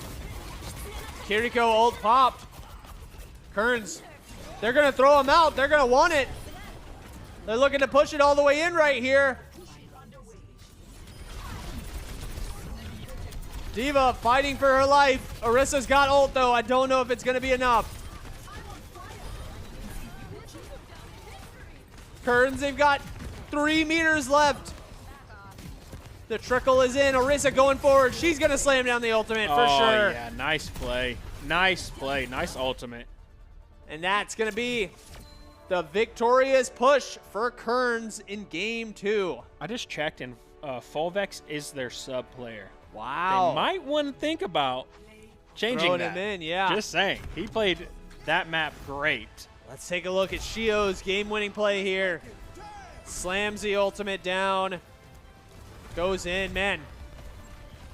Really, really good Lucio play from this player. I mean, super aggressive, Yeah. super good at keeping the team up, well-timed on the ultimates. There was obviously the one big mistake when he got pinned on that that was second unfortunate. point of the first map. That was the only bad thing you could really pick out about Shio's gameplay this entire game so far. Yeah, and I do feel like a mistake like that is also one where it's like it's so surprising. Like Yeah. obviously that's the way that you lose that fight. The in that only point, way. But you still don't expect it to happen. Yeah. It's like when you let the person on the other basketball team shoot a full court shot. Yeah, And then exactly. they just happen to make the buzzer beater. Yeah. It's like, well, can't even be mad at him. That was just awesome. Well played overall though. Victories to Kearns. Right? Kearns won that, right? Yeah, Kearns so, did win. Well played, Kearns. Consolation to Piedmont Community Charter. Let's take a look at our leaderboard for Overwatch 2. See how things sorted out here in the West at the end of our Overwatch regular season. Gaston Early College, Northwest Guilford, they both remain undefeated up there. We will hopefully get to see an awesome matchup maybe between them in the finals. That should be super duper exciting. I agree. That's what I'm expecting, though. Gaston versus Northwest Guilford, both of them solid gameplay throughout the season. Kearns turned it up this game. Yep.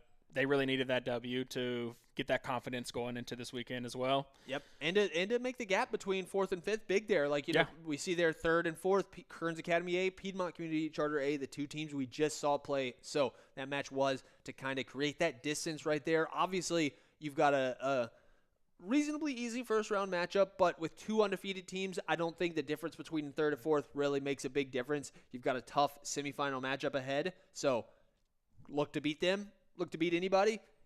Anything could happen. Fulvex looked very solid for Kearns. Be interesting to see what roster they put together for this coming weekend. I agree. So that's going to do it for our Overwatch gameplay. We will be back on Saturday for them. For today, though, we're going to throw it to a quick break, and we'll be right back with some Super Smash Bros. Gameplay. See you in a bit.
My audio is good. Hopefully we're picking me up. We are going to have a nice little trio of matches here today. We've got Northwest Guilford, Carvard High, and Reedsville. So our last Smash Brothers matchup of the season. Super excited to see what these schools have. These should be good teams, right? I feel like these are all top teams right now, so I feel like every match is going to be extremely interesting. Yeah, definitely.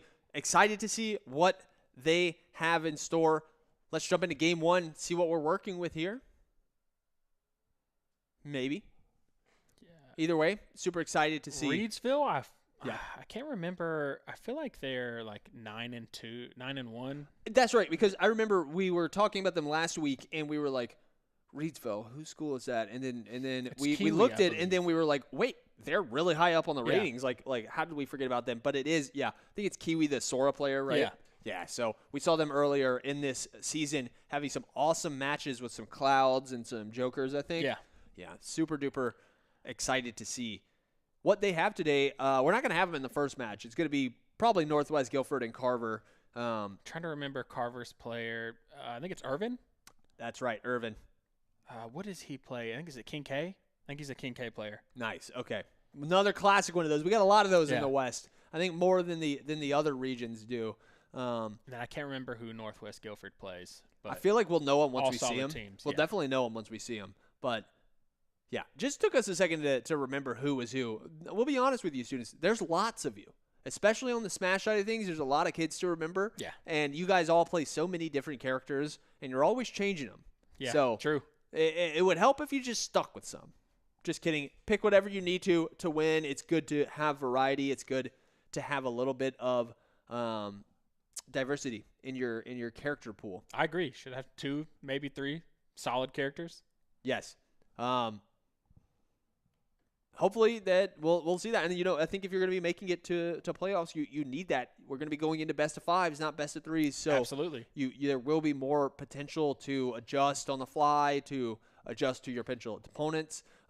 We are ready. So we're going to jump into game 1 here. It's going to be Northwest Guilford versus Carver High. Let's see what these students are working with. Spino. This player changed their name, so I can't remember what they were before, who they were before. Nice, but we do see them playing Ridley, and you do see Irvin for Carver High on the K rule.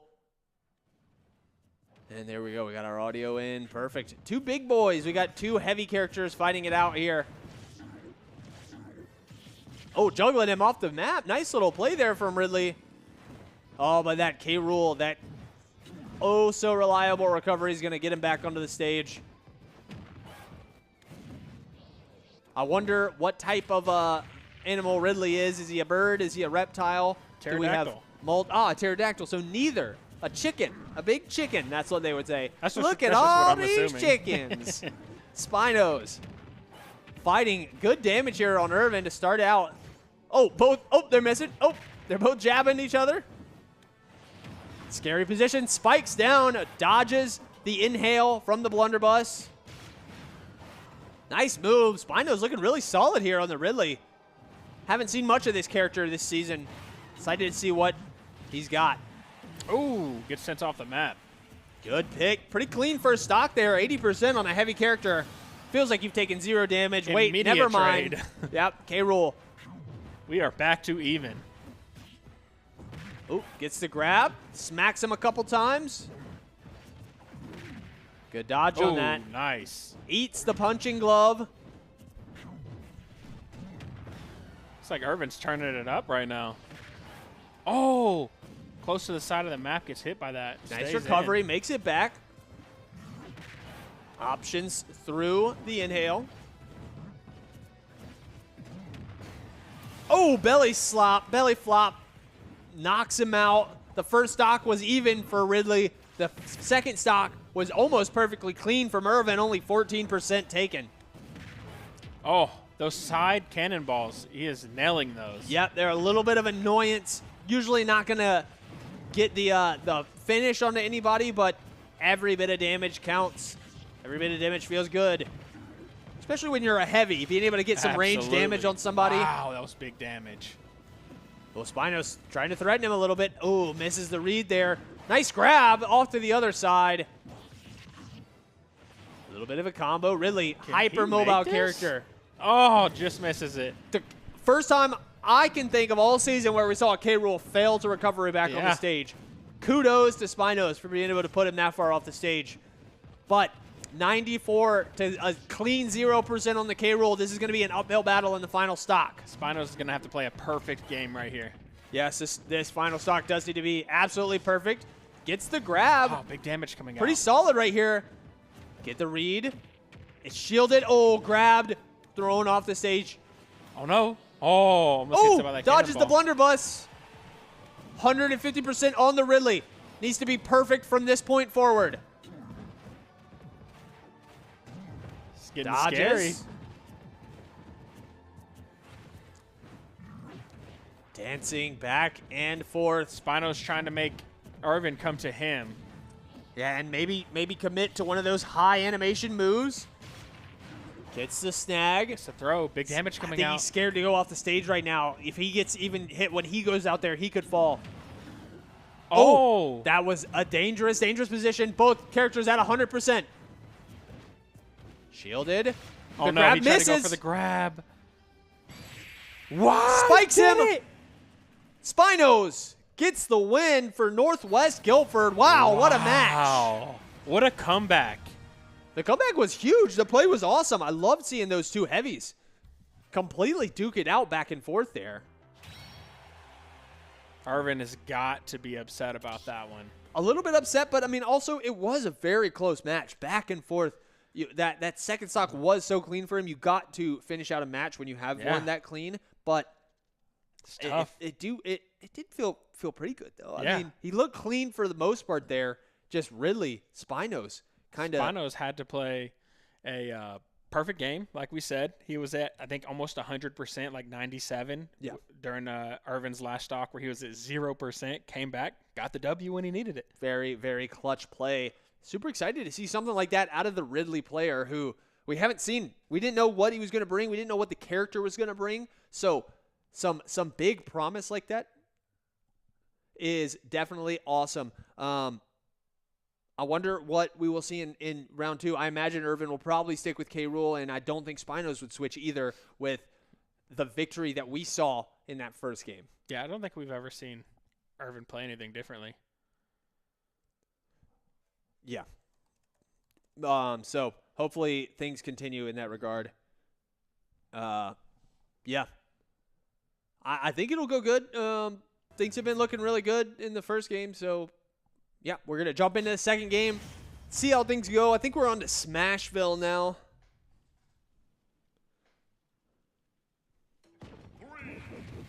Looking good, sounding good. Everything is awesome here for Spinos.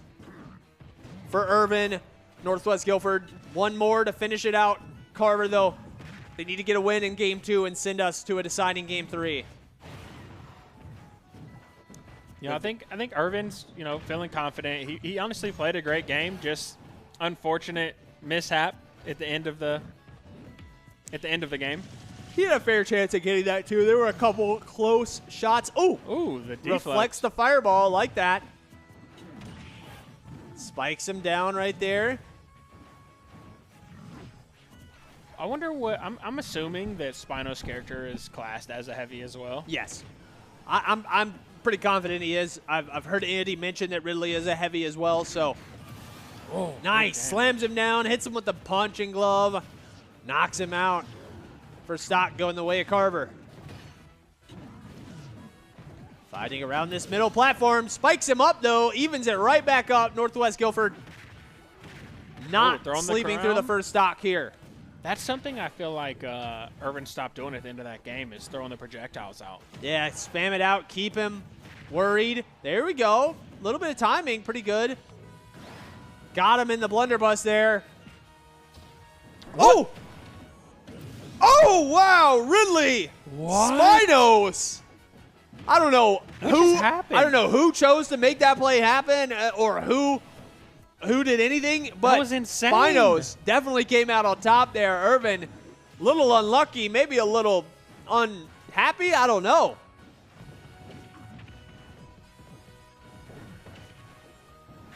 Thumbs up in the match right now for Spinos. Big thumbs up. He's feeling great.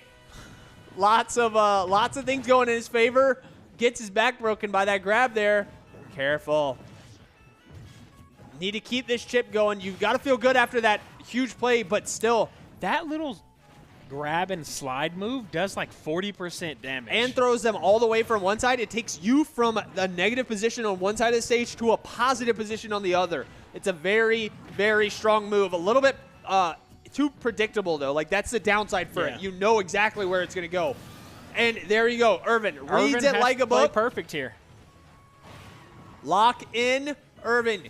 Spinos made a big clutch on the last stock in Game 1. Catches him on fire on the way down. It's your turn, Irvin. 112% to 0. It was done to you. Now do it back to them. That's right. Time to go big in week 6 here. Not attempting the ledge guard. Oh, hits him with the crown on the backside. Belly flop into it. Gets the crown back. Blunderbuss forward. Eats the side B. Oh, no. Parries it. Wow. Nice move. Oh, no. Gets hit by that. Tries to make the read, but the timing was just slightly off. Spinos goes aggressive. Eats a little combo there. No. Wait. Doesn't finish. 176%. That's going to do it. Spinos claims the win in our first match of the day, 2-0. What Very good play from the Ridley. Yeah. Honestly, Irvin, don't feel too bad. The play was pretty solid, I would say. Yeah. There were just some insanely clutch moments from Ridley there. Absolutely.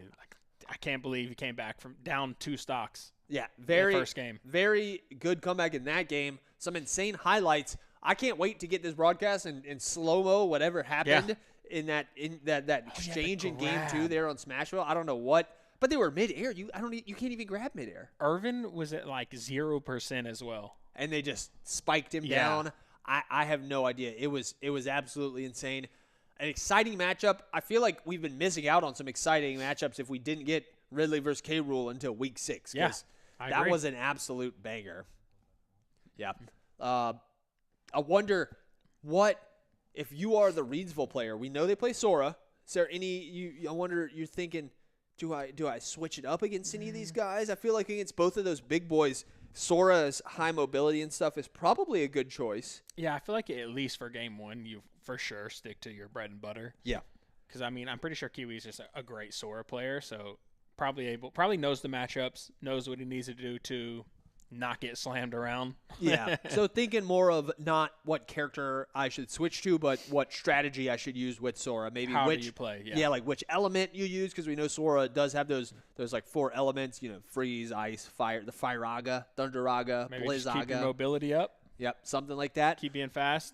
That kind of makes sense. Also, yeah, speed does seem to be key against the heavies, but also you do need that. You do need the damage because they take so much damage. You need to be putting it out. From what I remember, Kiwi's pretty good at switching to his smash, his power hits at the right moments, and then switching back to the speed quickly. You're thinking of a different character. Wait, Sora, that was Shulk or Roy or something. No, it was Shulk. Yeah, that we saw from. You're right. We saw last week. This is Sora, who is the Kingdom Hearts character who blinks around with the crazy mobility and sometimes turns people into the ice cube. Yeah. That kind of stuff. That's the reason. Sorry, Kiwi. We didn't mean to forget what your character is. Yogi doesn't play Kingdom Hearts. Wait, no, you did. Didn't you say you did play some Kingdom Hearts? No, we were talking Final Fantasy. Yeah, That's what you were saying. I haven't played either. So all of these characters mean nothing to me. Cloud, Sora, I don't know anything about him. Cloud. We know what Cloud does now. The only thing I know we've seen a lot of Cloud this season. Yes, we have. But people have switched away. Our Shulk that we saw, Big from Hickory Career Arts in Magnet School, I believe he's fully switched to Shulk away from Cloud. Full time? I think so. Interesting. Sorry if I'm leaking your strats. Big. We've seen a lot of people try and start when they're comfortable in a match. They start switching to their secondary character. Yeah. Awesome. Well, let's see what we get. Will Kiwi bring the Sora back out once again like we expect? We've got Northwest Guilford and Reedsville. Let's jump into game.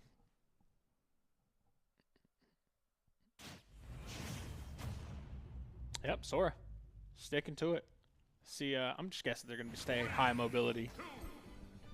Makes sense. Well, I think Sora is always high mobility. It's just about what type of damage he puts out is that elemental switch on this character. Sora's got this crazy side B and up B combinations that just look unreal.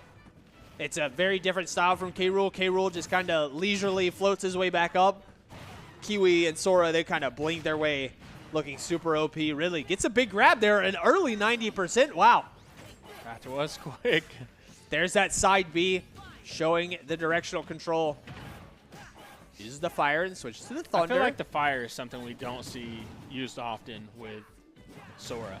Yeah, and I think Sora is actually going to switch when he uses, so it's not going to be Shulk where they choose. Honestly, we don't even remember if Shulk actually chose his, so definitely going to be key. I feel like main thing is going to be dodging those side B grabs from Ridley. If you're not on a heavy character like K. Rool, you got to dodge it. You cannot tank those. Ooh. Even K. Rool was struggling to tank those, but the big Keyblade swing blasts them off the map. Sora. Oh, charged up for a little hit right there as well. Yep, gets parried though. Spinos, great timing on that. Oh, hang on. A little bit of buffer right there. They're gonna let that settle itself out, and we're back into it. Okay. Side B's firing. Sora, Kiwi grabs him from behind.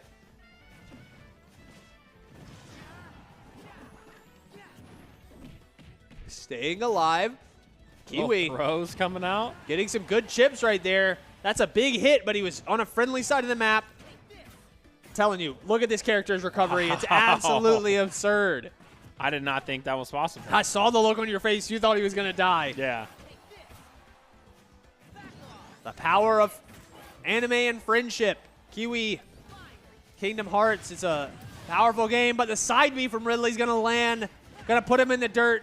Big damage. Can 100% came out, of chips, though, on this Ridley. It's going to be a hard road to fight back here in the second stock. Oh, Grabs him. No. The double finish. He does. He survives.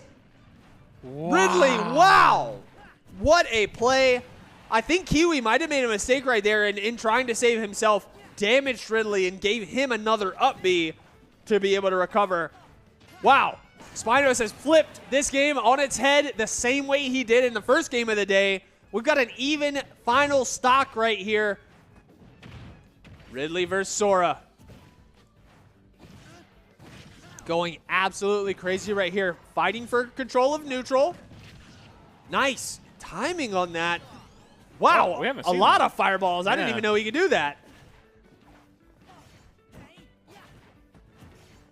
83% on Sora. Oh, no. Nails him, and that's going to put him out. Spinos claims two- the first game for Northwest Guilford.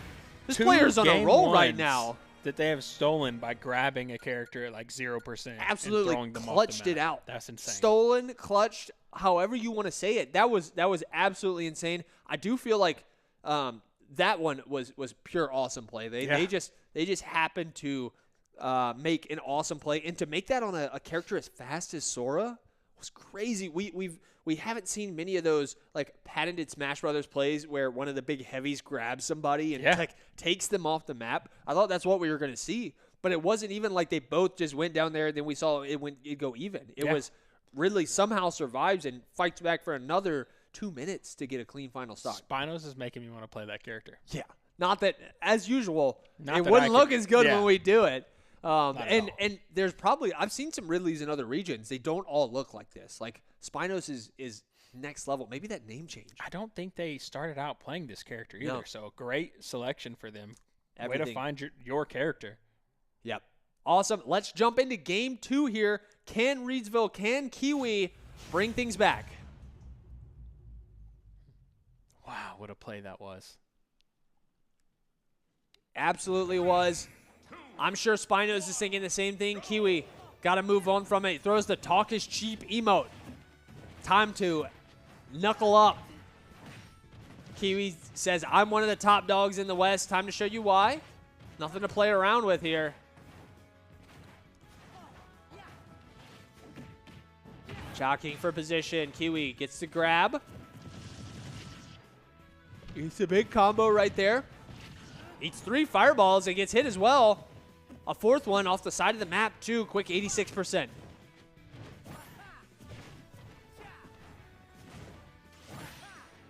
Seems like Spinos is always able to get Kiwi to, 80% plus pretty quickly. Yeah, I don't think he needs to land many shots to do it. That's the thing. Kiwi sitting on this Fire Aga. Getting juggled over there. Easily going to make it back to the stage. Good timing on that Thunder. Hits him up high. Oh, nice dodge there.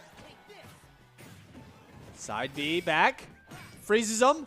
This could be a finish. No, not yet. Up tilt misses. Spinos back to the ledge.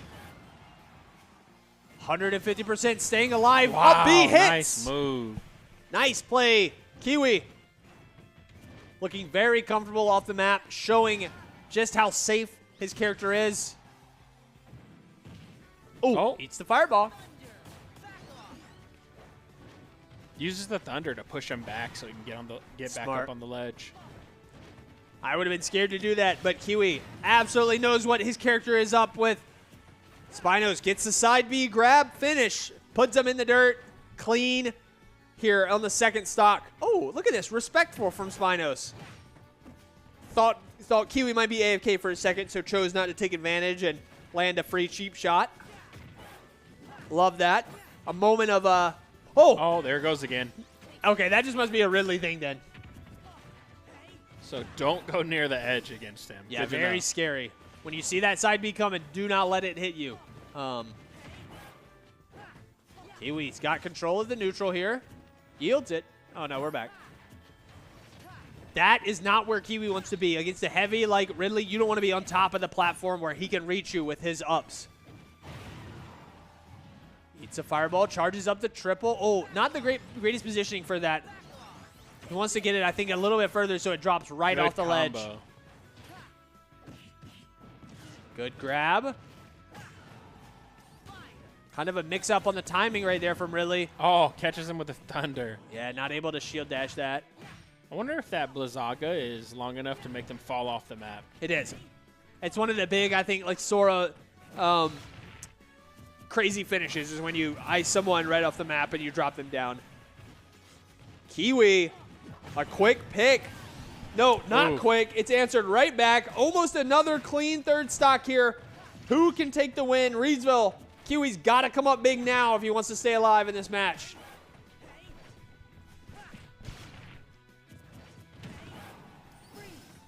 Freeze.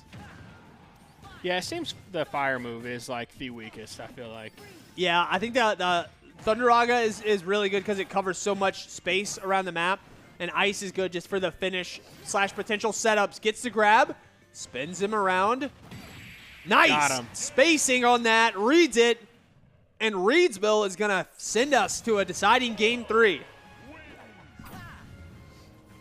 Looked like Kiwi was played a lot more safe near the edge because of that grab that Ridley can do. Yeah. So, I mean, nice way to adapt to that. That side B is super, super threatening. We did see also in our first match of the day, we saw Irvin on the K rule start to adjust to that as well for a bit. But it was then, I think, when Spinos readjusted back again that it kind of went a little nasty for Irvin. Let's see if Kiwi is the kind of person who can adjust a little bit better than Irvin, though. I feel like they did. That game looked cleaner. It was still very close. I feel like high variance. There's like they could go either way. Like Ridley, while he's a heavy, I feel like he seems to have so many high damage finishing moves that it's high volatility, same as as like two lightweight characters. Whereas normally when I see those heavies like K. Rool and Bowser and DK and stuff, they just grind it out with the high percentages and stuff. I agree. All right, let's throw it into game 3. Let's see which of these two teams is going to come out on top. Who's going to get the win? We're going to see another Ridley versus Sora matchup. I've been enjoying it. It's no reason to change it. Kind of sad that this is potentially the last Ridley match that we're going to get to see for the regular season. We'll see if Northwest Guilford and Spinos qualifies into the playoffs, and we'll get to see more of them in the postseason. Big damage so far. We are here on Kalos Pokemon League. That'll be interesting to see how that affects things. No underneath the platform area for Sora to do some funky moves and maybe less slam down opportunities for Ridley. I feel like it might be more dangerous on this map to get grabbed and slammed down. Yeah. Because I guess there's no way that you could potentially go underneath it and back up to the other side, which someone like Sora certainly has no problem doing. Big damage Very from both even sides here. coming out. Juggles him off the side. Gives him the reset. Side B available. Ridley falls, though. Wow. I don't know if going off and attempting that off-air one was really worth it. Dundaga is up. Oh, misses. Yep, shield dashed past it. Gets grabbed. Nice read on that. Side B still does hit. The amount of time that ability does damage is a little bit absurd. Big damage coming out of Kiwi in what's basically, a free life. Parry attempted and missed. Nice spacing. Good read from Spinos. Ridley popping off right now. Trying to even things back up. It's not terribly far out of his grasp. Kiwi is very comfortable to dive off the map to go for some attacks. Well, the thing is with Sora, the side B and the up B are both such reliable forms of recovery. You can angle the side B so it becomes essentially an up B from another character. And they both do damage. It's very safe. But Spinos starting to figure out the timing on that longly channeled side B. Has read him twice. Has gotten some good damage. Claims the second stock early. Kiwi needs to answer back quick right here. A deficit on the final stock would be absolutely tragedy. Hard to overcome. The Firaga lands. There's the read. No way that one hits. Oh, catches him. Spamming it. This could be the finish. Up B. Does not kill. Spinos, nice. Good play from Kiwi.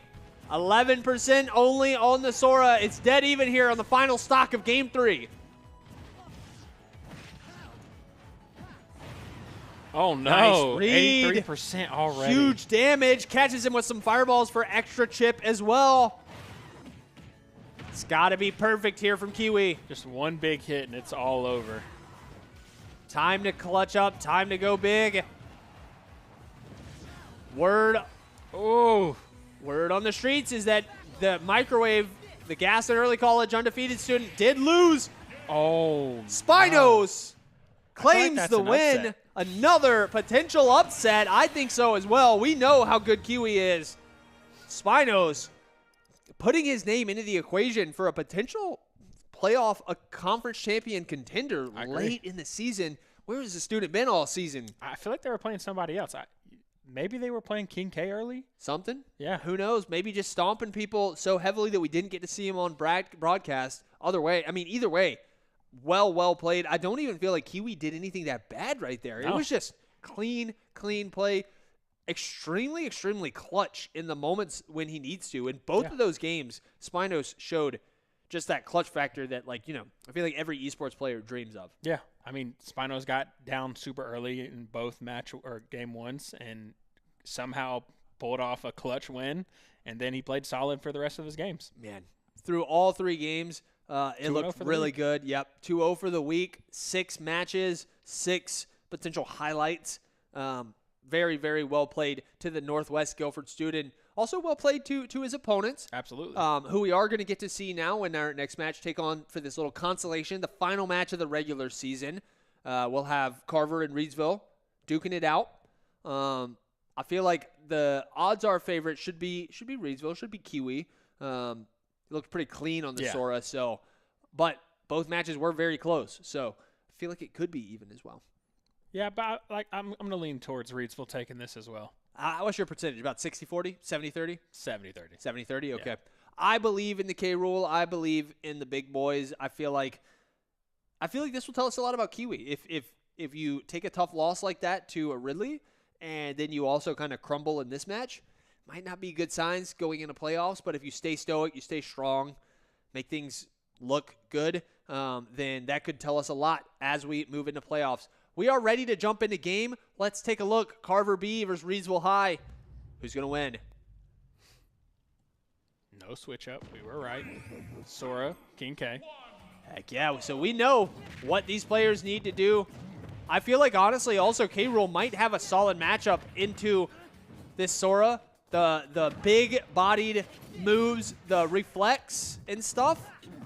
A lot of what Kiwi was doing was pretty predictable to Spinos. So if Irvin can get that same level of forethought and reading of his opponent, could be a potential upset as well.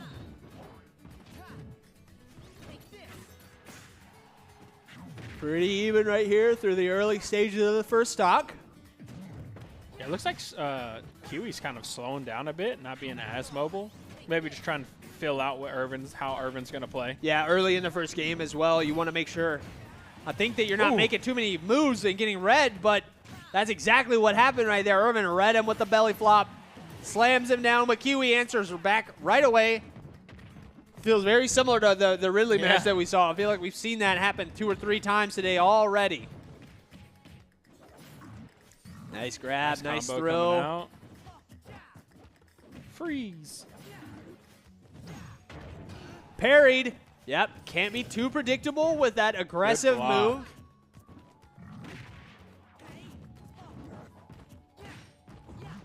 Great play, dancing around the middle right here.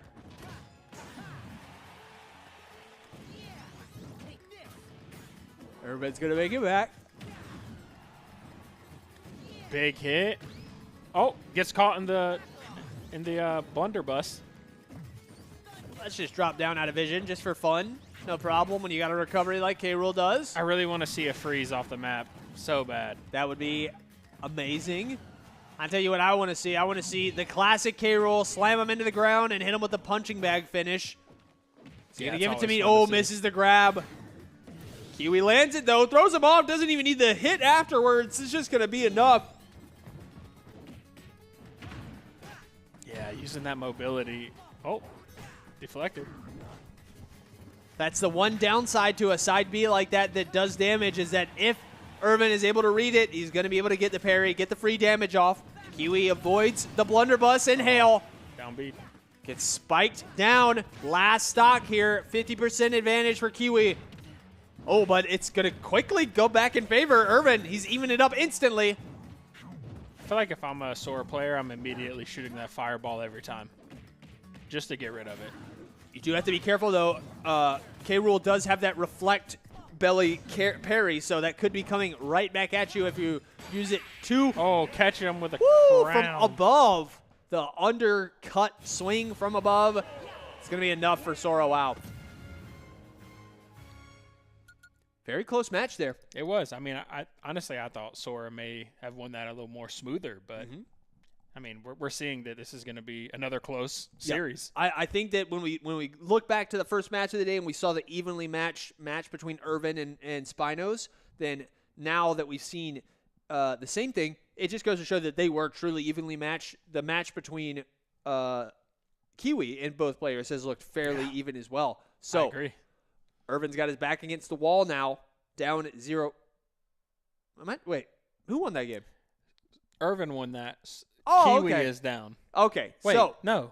Who won? I don't even remember. Kiwi won that. So Kiwi won. Sora won it. Yeah, so Irvin does King have K his back. went down. I Got the confused you players with my confused. confusion. Yeah. We've been watching a lot of games. We've got hopefully a fair bit more. Let's jump into game 2, see what we can see. Kirby. Interesting. Okay. So it is a little bit of a bad matchup there, I think. I don't know. I did kind of feel like that. No. Some false confidence? Yeah, I don't know. Hey, I don't think we've seen a Kirby win all season, so change that for me, Kiwi. Yes, this could be big. We just got an arcade cabinet delivered with Yogi's favorite character, Kirby, painted on it for him. It's got a big old beard just like he does. Looks awesome. Joking on that part, but everything else was real. Kiwi. Oh, no. Careful. Careful.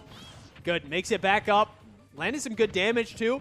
This is a fun matchup as well because these are two characters that have the two inhale abilities. Yeah. The blunderbuss inhales, Kirby inhales.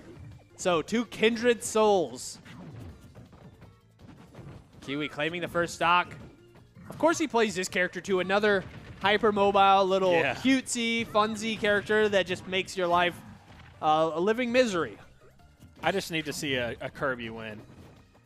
I will root for you the entire conference championships, Kiwi.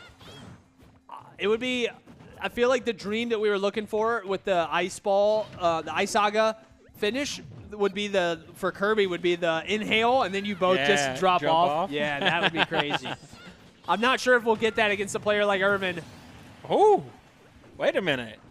He's got some time. He actually, there's potential for it. Is Kiwi Kirby main? 2 chances here. We know he's not, but he's looking good on it. His secondary seems to be just as good. Oh, give him the work. Hit him with the left, right. Oh, no. Irvin answers back, but he's a full stock down right now. Back against the wall. Reedsville looking to end his day soon. Parries the spike. Every time I see the down B off the side, I panic a little bit. Yep. Oh, parries it. Oh, no. Finishes him. Irvin makes it back on. Kiwi, Chill. don't let hubris get to you. Chill. It would be a cruel twist of fate. Oh, Good damage right there. Oh, nice read. Let's go. And finishes him. Kiwi gets the win for Kirby, gets the win for Reedsville, gets the win for Yogi. W, first Kirby win I've seen. Awesome. You'll love to see it. Yeah, awesome play overall. I love that we had the 2 big boys. Amongst our 3 players, we had the 2 guys who were playing the big boys, and then we had Kiwi playing the cutesy little fun characters. Yes. And he does get a win. I feel like he deserved it. He was playing really good. Absolutely. Spinos, obviously the big winner of the day, coming out on top. But still, I feel like that wasn't expected as well. So, I mean, just great gameplay all around. Yes. I feel like if all 3 of those players aren't in the playoffs, I'm going to be surprised. Yeah. And I'm going to be excited to see what they bring if they are. Speaking of the playoffs, let's take a look at the leaderboard after our final Week 6 Smash matches. See who's going to make it in. As opposed to our other games, we're looking at top 16. here for Smash, not just top 8. So let's scan this. I'm not seeing Carver A. It's not the Carver we just watched. Carver B is in. Carver B's in. Northwest Guilford. Northwest Guilford up there at 10-2. Carver High A, you said, was not the one we watched? No, we watched B. Then B is in there, and we said that. And then Northwest Guilford. Reedsville. Reedsville, where they at down 10-2. there? Oh, wow, up there. 5th, 10-2. So Northwest Guilford brought their record back to match that Reedsville one. Super, super big right there. In other news, up at the top, we saw the Gaston Early College team lose. Challenger claims 2nd and 3rd, while STEM maintains their undefeated slot. So 2 undefeated teams remaining in Smash, 2 big folks, and then the Challenger and Gaston team fighting for that 3rd and 4th. It's going to get sorted out in the conference championship tomorrow, or actually on Sunday for Smash. The college football and Overwatch that we watched was on Saturday. The Smash Brothers stuff will be on Sunday. So super excited to see how all that stuff sorts out. Smash has been awesome today. We're going to throw it to a quick break, and we'll be back for our last game of the day. We'll be back for Rocket League just in a bit.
Welcome back, everybody. We just finished the final bits of the regular season for Smash Brothers Ultimate. We're going to be getting into the final match for Rocket League right now. It's going to be Franklin High taking on Kearns Academy.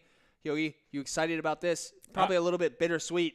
I mean, the absolutely. End of our regular season, man. The last game we're going to be watching for the season before, conference championships.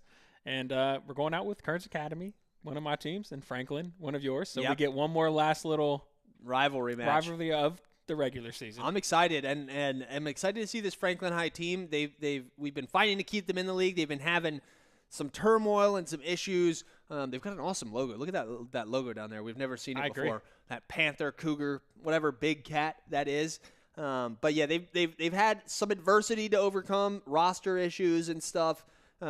We don't know I don't know what roster they have or anything today, so only time will tell. Let's jump into game. Let's see what both these teams are working with. All right, so for Kearns Academy, we've got Good List Valk, Rinsuno, and Sackboy facing off against Franklin, Big Gav, and DeGhost. So the roster issues do continue for Franklin. This does appear to be a 2v3. They do have a third student, but he's just not around today, I would imagine. Carrot Legend is his name, Jonah. Miss him. Ransuno is, I'm pretty sure we always see him with those quick early goals. Yeah, we've seen a lot of this Kearns Academy Rocket League team here. And Ransuno does seem to be the big scorer for them. I know Valk is also a very variety gamer type player that we have in our league here. We saw them in Overwatch earlier. We're seeing them in Rocket League now. So love seeing the multi-discipline students. The Ghost. Sorry, I had to do that. That's I'll tell you a funny story about DeGhost later. But he loves his name, and he always says that tiebreakers should go to who has the spookiest name. So love that.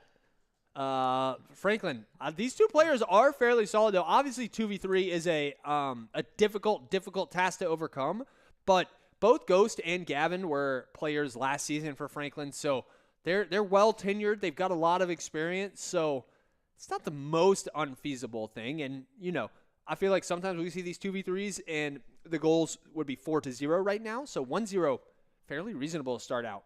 Yeah, it looks like very, very evenly matched game somehow. Oh, nice defense, but not able to stop it. Gets the second goal of the match for Kearns. Rinsuno. Finally, Franklin did a good job of holding off, but eventually, almost messed it up there. Almost blocked his own goal. Yeah, eventually the gaps in the defense that not having a third player causes does come back to bite them. The first attack went very close to being in for Franklin, but just shy of the goal.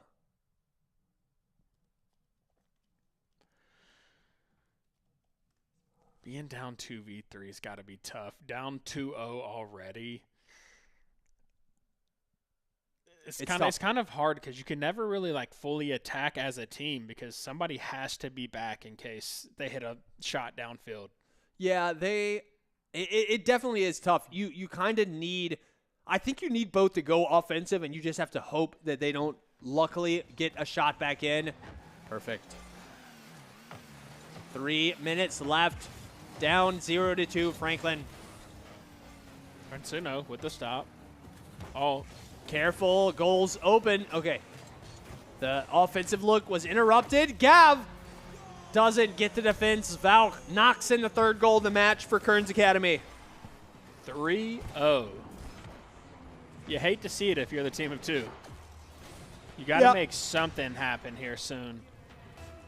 Definitely a struggle. The first touches had looked solid for Franklin. Let's see what Ghosty Boy can make happen. I mean, first touches are the easiest way to score for a team down a player. Well, and it's just so important to keep the ball on the other side of the field. Yeah. When I feel like once it gets over here, it becomes such an uphill battle trying to get it back to the other side, get it away from that scoring position. Ghost goes up, using a ton of boost. Rinsuno cuts the shot off. It's on Gav. He fields it. Rinsuno, scoring attempt. Good if he didn't block. Okay. Just a bit to the right.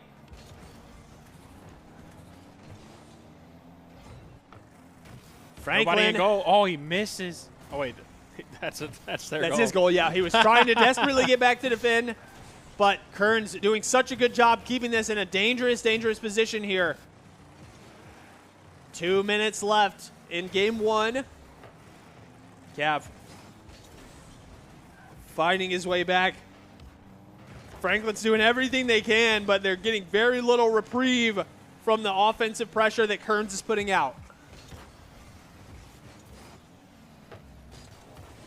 Taps it forward. They've got the ball in a good position now. It's staying here pretty solidly. Rinsuno, what you going to do? Little flip reset. Ghost misses. It's on Gav. He makes the play right before he gets demoed. Buys a little bit of time. The Franklin duo has respawned. I wish teams were color-coded like the team we had last week. Which school was that for you? Maybe North Henderson. Yeah, I think that's what it was. It would definitely be nice. It was actually very cool to see. This car that Gav is driving, I don't know if you can hear the muffler on it. It's a little bit it's loud. Sounds like a street racer. Yeah. Here we go. Valk clears it back into the Franklin side of the field and then leaves Rinsuno to cook. Good defense. Tapping it forward. Franklin. Big Gav trying to be everywhere and anywhere. The Franklin duo, another solid defensive run here in the final straights of game one. They need to make something offensively happen. Good defense. Let's go.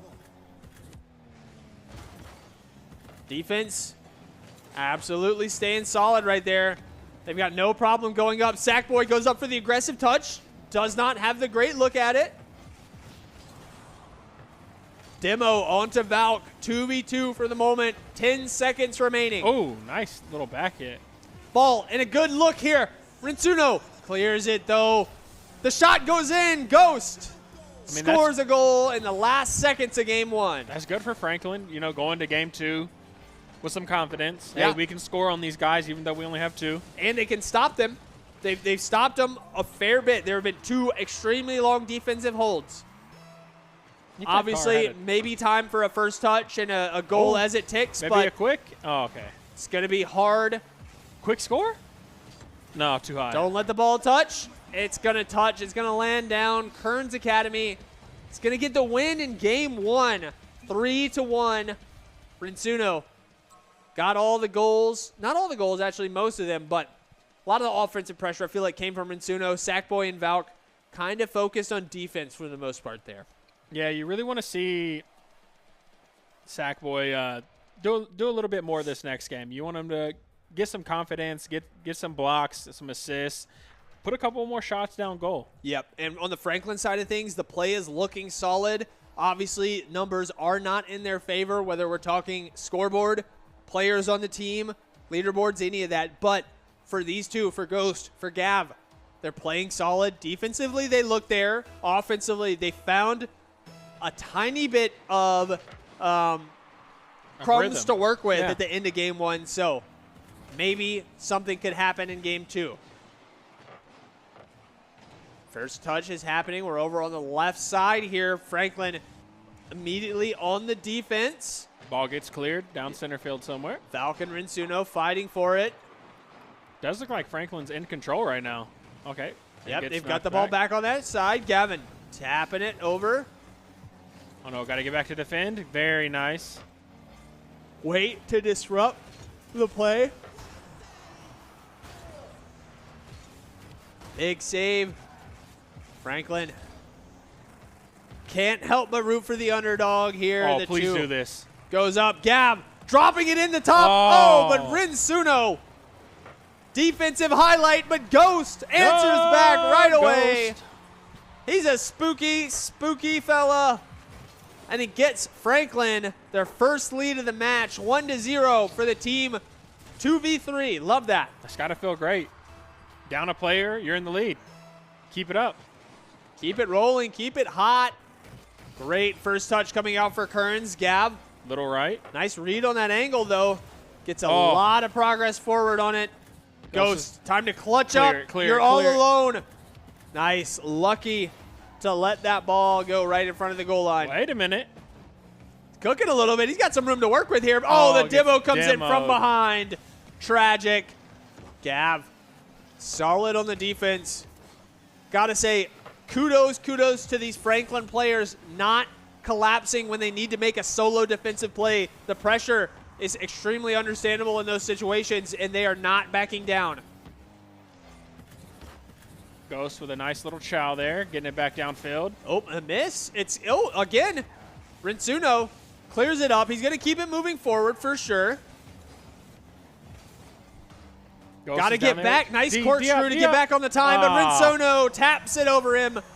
Nice play. I think he made it back. He made a nice little defensive corkscrew to get back in time. He just ran out of boost. No, Rinsuno went around the left, tapped it away from him. Smooth operating from Rinsuno. Gets the equalizer goal 2 minutes into game number 2. First touch goes directly up. Franklin. First team to go up and get it. Scoring attempt. Ball in attempt. Oh. It's out. Valk missed that defense. That was their opportunity to score right there. Yeah, that was a frightening moment. Everybody, didn't matter if there was a ghost on the other team or not. Kearns was absolutely scared. Ghost launches the ball in the air. Possible center for his teammate? Nah. Rinsuno's there.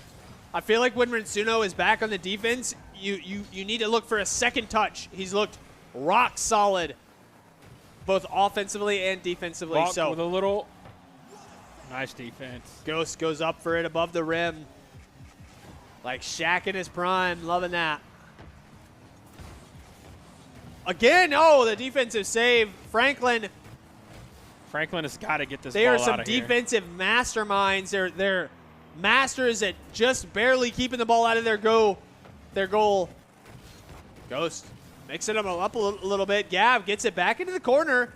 Maybe a setup chance here. Drops it in the top. Ah, no. Timing was a little off. Didn't have any boost available to make anything happen. Attack to the Nice. right. It's good. Gavin gets his first goal of the match and claims Franklin's second lead. 2-1. Kern's kind of falling apart here. They're feeling the pressure. It seems like they're all trying to play slightly solo, not together. Yeah. You have a man advantage here, just, you know. Oh, quick touch some plays. just to the left of the goal. That would have been a real dagger. But Kearns, luckily, Franklin was just slightly off the mark. Rinsuno going up. Valk waited for some type of setup there, but unfortunately it didn't happen. Yeah, did not come the way that they thought it was going to come. Potential scoring. Oh, wow. Met in the top corner. Both players had a look at that. Kearns keeps it out of their goal for now. Ghost Oh, no. with the wide time, open. with the move. Oh, just short. Gav. Oh, so close. Minute to go, that goal would have really sealed the deal, I feel like, even down a player. Yeah. Right over him. No way. Oh, my Oh. Lord. That would have been one to write home about. Rensuno. Kearns are down 1. Nice little defense right there. Just stops right in front of the ball. Wait, in control. They've got a time. They've got a chance. It's a Wow. goal. Ghost sees the opportunity and punches it in. 3-1 for Franklin High. 43 seconds, down 2. Somewhat reasonable. Not 100% out of reach. A first touch would be good. You definitely want it going in your favor if you're Kearns. It does. Find some time. Wait, Ghost is looking to immediately cook. Sends it forward. Sackboy! No! Oh, he saves saves it from the brink of despair. I thought he was about to own goal to end the match. That would have been bumping into each other. Kearns is definitely crumbling. They're feeling the pressure from the Franklin duo. Wow, Franklin only have 2 players, but they feel like they're everywhere. They do. Offensively, defensively, everything's looking really solid from them. 5 seconds left. A 2-point lead. It's going to be Franklin claiming the win here in game 2. Ball's going to, nope, Valk keeps it up. Both teams having something to look with. Franklin spikes it down to end game 2 and 1-1. tie our series up 1-1. Wow, Well played. Look at that. Great play, honestly. Things look pretty solid. Sackboy left a little bit to be desired on the Kern side of things. Rinsuno looked good, but was not able to convert on as many offensive tries as they normally are able to. And then Ghost and Gav, only 2 players, but they're both doing something at all times. Yes, defensively, they're rock solid. And while you do see 6 shots there from Ghost, I actually feel like when you watch the game, I wouldn't have expected to be that high because they pick and choose when they make big offensive plays. It's not like they're throwing hundreds of attempts at the goal and one happens to go in. They, like, bide their time. They find the right opportunity, and then they slam it in when that opportunity comes. So very efficient offense, even if it's not high volume. I mean, they're really playing as a team of 2. Which is so important. I mean, if you don't have a third person, your 2 need to have that locked-in synergy. And these are the 2 players who have been rock solid on the team. We've always had Ghost, and we've always had Gavin. The question mark has always been their third. So, I mean, guys, the fact that this team of 2 is able to compete against a fairly reasonable high-up team in the Rocket League, Kearns, for us, just goes to show they need a third, man. If you are a student at Franklin High, start practicing Rocket League. You might have a state championship on your hands this year, next year, who knows? Oh, looks like a nice shot. Okay. Gets deflected. Oh, no. Game 3 Quick here. goal. Ghost knocks it in. An early goal for Franklin. Wow. Keeping the fire under Kearns right now. That's exactly what you want after a devastating loss in Game 2. Keeping the pressure on them, scoring the goal, putting them down early. Great signs. feel like the only player right now who could have stopped that is Rinsuno, but you don't really want to stick him into the goal. He has to be attacking. Just like he is right now. I will say, though, he is definitely their best defensive player, so he's got to find the balance. He's got to protect his goal while putting pressure on the Franklin. Because ultimately, he's not scoring that many goals. He only got 1 in the last match. He got 0 so far. So, something's got to be good, better than nothing. Ball. The pressure, man. These Franklin players are all over the field. That ball is staying on Kern's side majority of the game, and that is not a good look right now. Kearns has really got to turn it around. Somebody's got to start calling some plays. They got to start playing as a team. Got to secure some boost. Got to keep things going. Ghost is going. Oh, Val. that's unfortunate. Not wave dashing, not flipping to get there and close that distance. Unfortunate. Ghost just too fast. Valk Second goal of the there. match. Valk didn't have any boost to get in front of him. Tough, tough, tough. Franklin. They are coming alive here, this team of 2. It Franklin does won that take 2 kickoff. to make it right, some would say. Can they make it out of sight, though? What will happen? Demo. Gavin's all alone. He's been rock solid in these one-on-one defensive matches. Makes it happen there as well. Another big save. Nice. Ghost. This looks solid. You hear the taps of an experienced player there when he's flying in the air. That's not what it sounds like when I'm in the air. Yeah, I just burn all of my boost. That's right. Fly straight up to the ceiling. Missed the ball. Gav. Another demo going Kern's way. Wait, did Ghost missed it right there? Oh. Wait, no, that is Ghost. Wait. I don't know what's happening. Very confused. All that matters is that the ball is in front of Franklin's goal, but it's cleared away. Getting aggressive here. Ghost looking in control. Is that a lucky Alley-oop. four-leaf clover? It is. The turkey. Thanksgiving's not here yet, but Ghost. Still goal. The goal. Love that. Hey, I mean, we did just have Halloween. This is spooky season. Spooky for Ghost. It's spooky for Kearns. And Franklin, dominant here in Game 3, 3-0. No. Do not let this happen. Get it out of there. A lovely header. Oh, that's Sack kind of boy. centered. Oh, nice defense from Rasuno. Having to go in the air to defend that. Keep it rolling. Keep the play strong.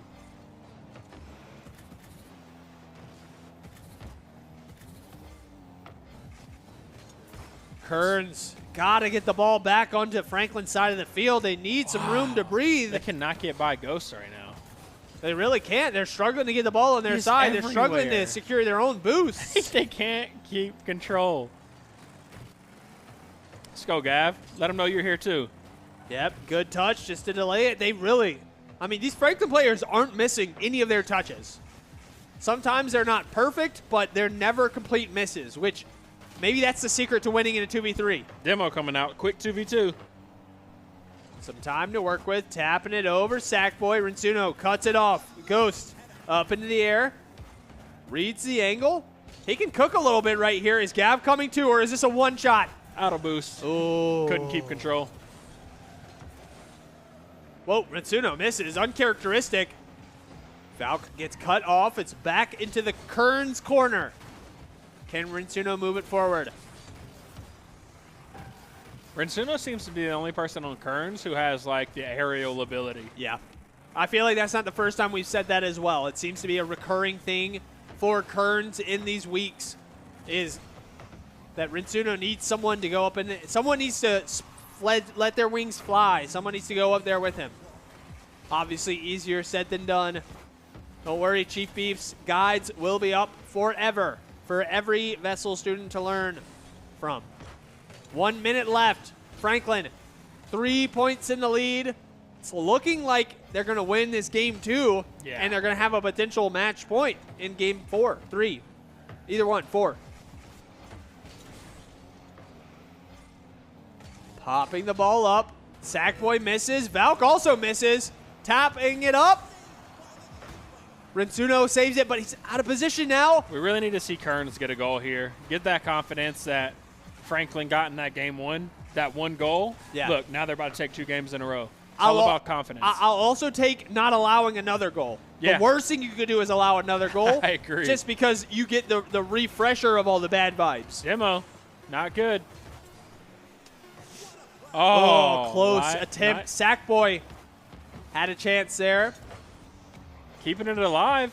Get Gotta that keep goal. the ball off the ground. We're in volleyball mode. No, jump too early. The floor was lava, and that's going to be the end of Game 3. Franklin High, the team with 2 players, claims their second match win, and they go up 2-1 in the series.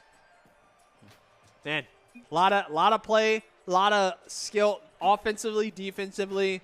I feel like I'm a broken record at this point. Franklin's stats are about the same as last game as well. They're playing solid, Consistent. I feel like they found a recipe. Yeah. They're like, it doesn't matter that we don't have a third. Us 2 versus them 3, that's an even match. We'll take that. 2 saves each. Wow. They're really doing it. I do feel like both Ghost and Gav are equally contributing, both offensively and defensively. Obviously, Ghost got all 3 goals there. Yeah. He got the turkey, but one of them was an assist, and Gav made so many clutch defensive plays and defensive stops that, I mean, it's true 50-50 credit. If they're able to pull out a miracle 2v3 win, I'm gonna crown 2 MVPs. There's not just gonna be one. You should do a backflip. I should do a backflip? Yeah. I can't. You should try. I can in a car. That's all that matters. They can't see that I'm standing up and pacing around like a maniac right now, Yogi. We could have like faked it. I could have been like Oh, hyping yeah. Oh, let me take my headset off. Oh, backflip. Nailed it. Can Franklin nail it as well? Wow, what a save. The first touch for Kearns, almost instantly winning the goal. But I don't even know how you're prepared to defend that shot. It's like Gav's getting super aggressive this game. I like that. He is feeling it, undoubtedly. The precipice is there. Franklin's had to forfeit a lot of matches this season due to roster issues, so I know that when they have the chance to win one, they're going to look to take it. Let's go, Ghost. A little quick lead. Oh, nice defense from... I understand it now. Yeah. They changed their name. Oh, they might have... Valk. Valk, yeah. Or did they sub... I wonder if they subbed somebody out. They might have just changed their name. You can change it very quickly in Rocket League, I think, so let's see. Let's see if he I think it's a understands different it. car. I think they subbed someone out. Oh yeah, that could be what happened. Who knows? Let's see if it makes a difference. Either way, Volk was definitely in that Overwatch game that we saw earlier where they were spamming I understand it now. So you might be right. That might be Volk.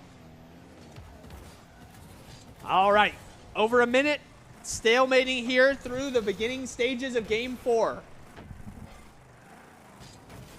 This could be big. I feel like if Kearns is somehow able to lock things down, clean up their errors, and take Game 4, Nice they'll be in centering for your good teammate. position. Ghost. Wow. Great play. Gav perfectly carries that downfield, centers it for his teammate. Easy goal.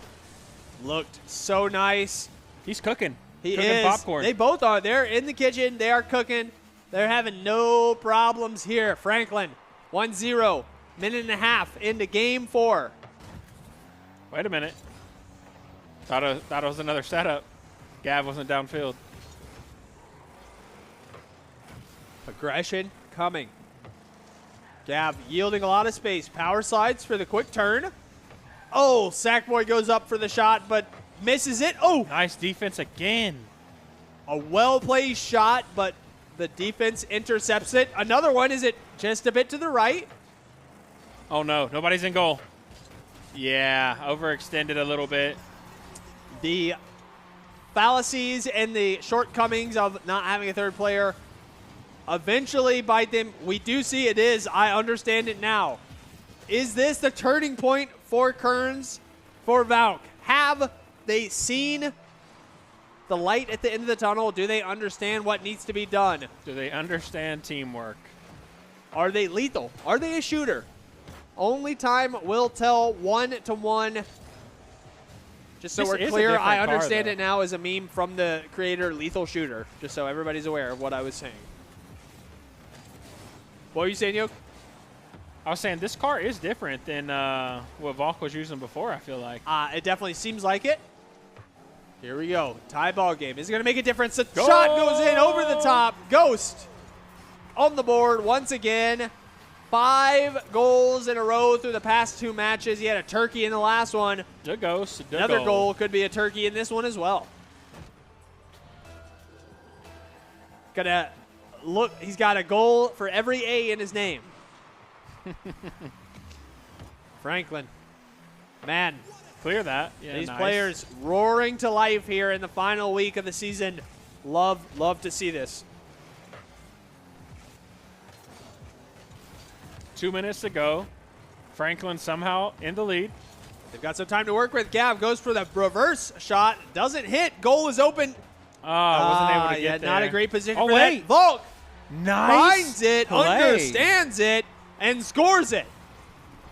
Wait a minute. Ties it up 2-2. Love that Solid move. play. Where's Okay. that been all series? Definitely a shooter. We'll see if that shot ends up being lethal, though. 2-2. First touch goes the way of Franklin, getting it over into the Kern side here.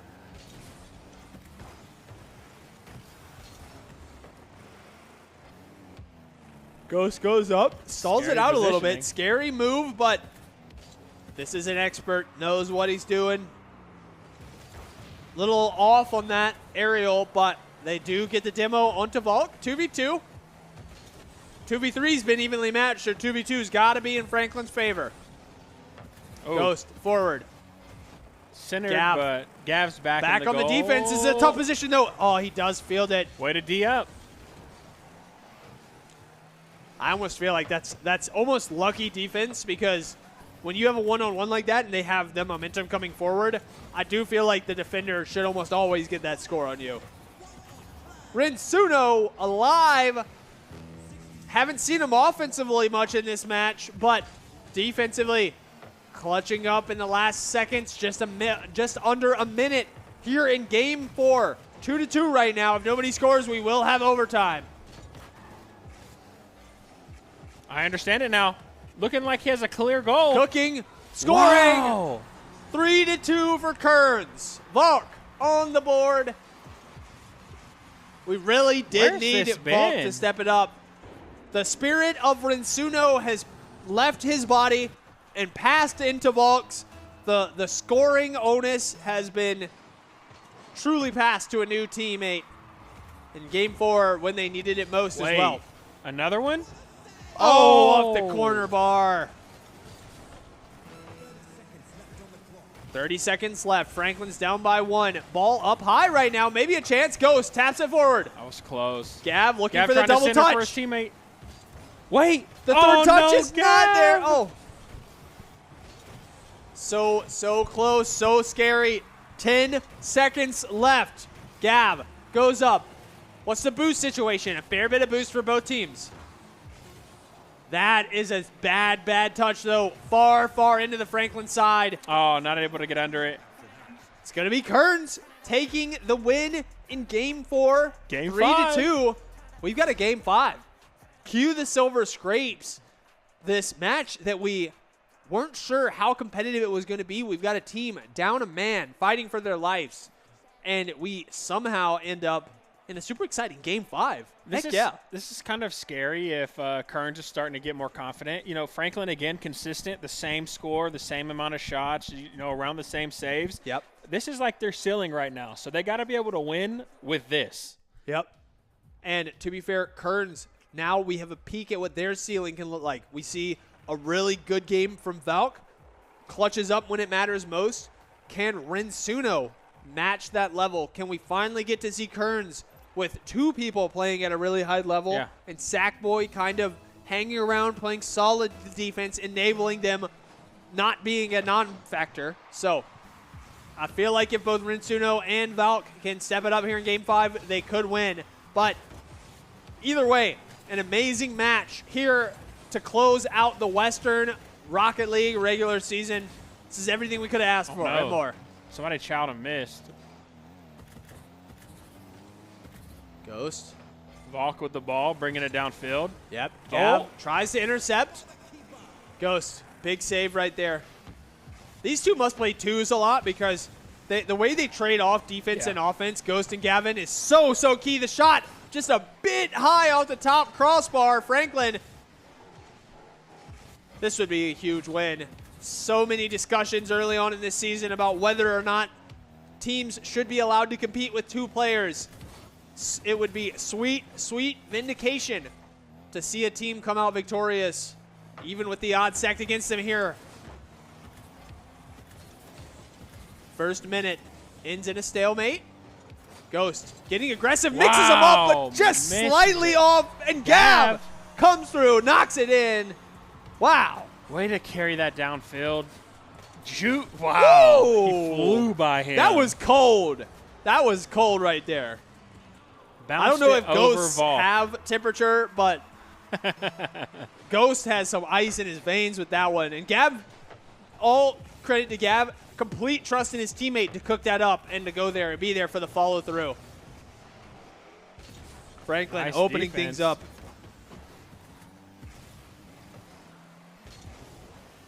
Oh, no.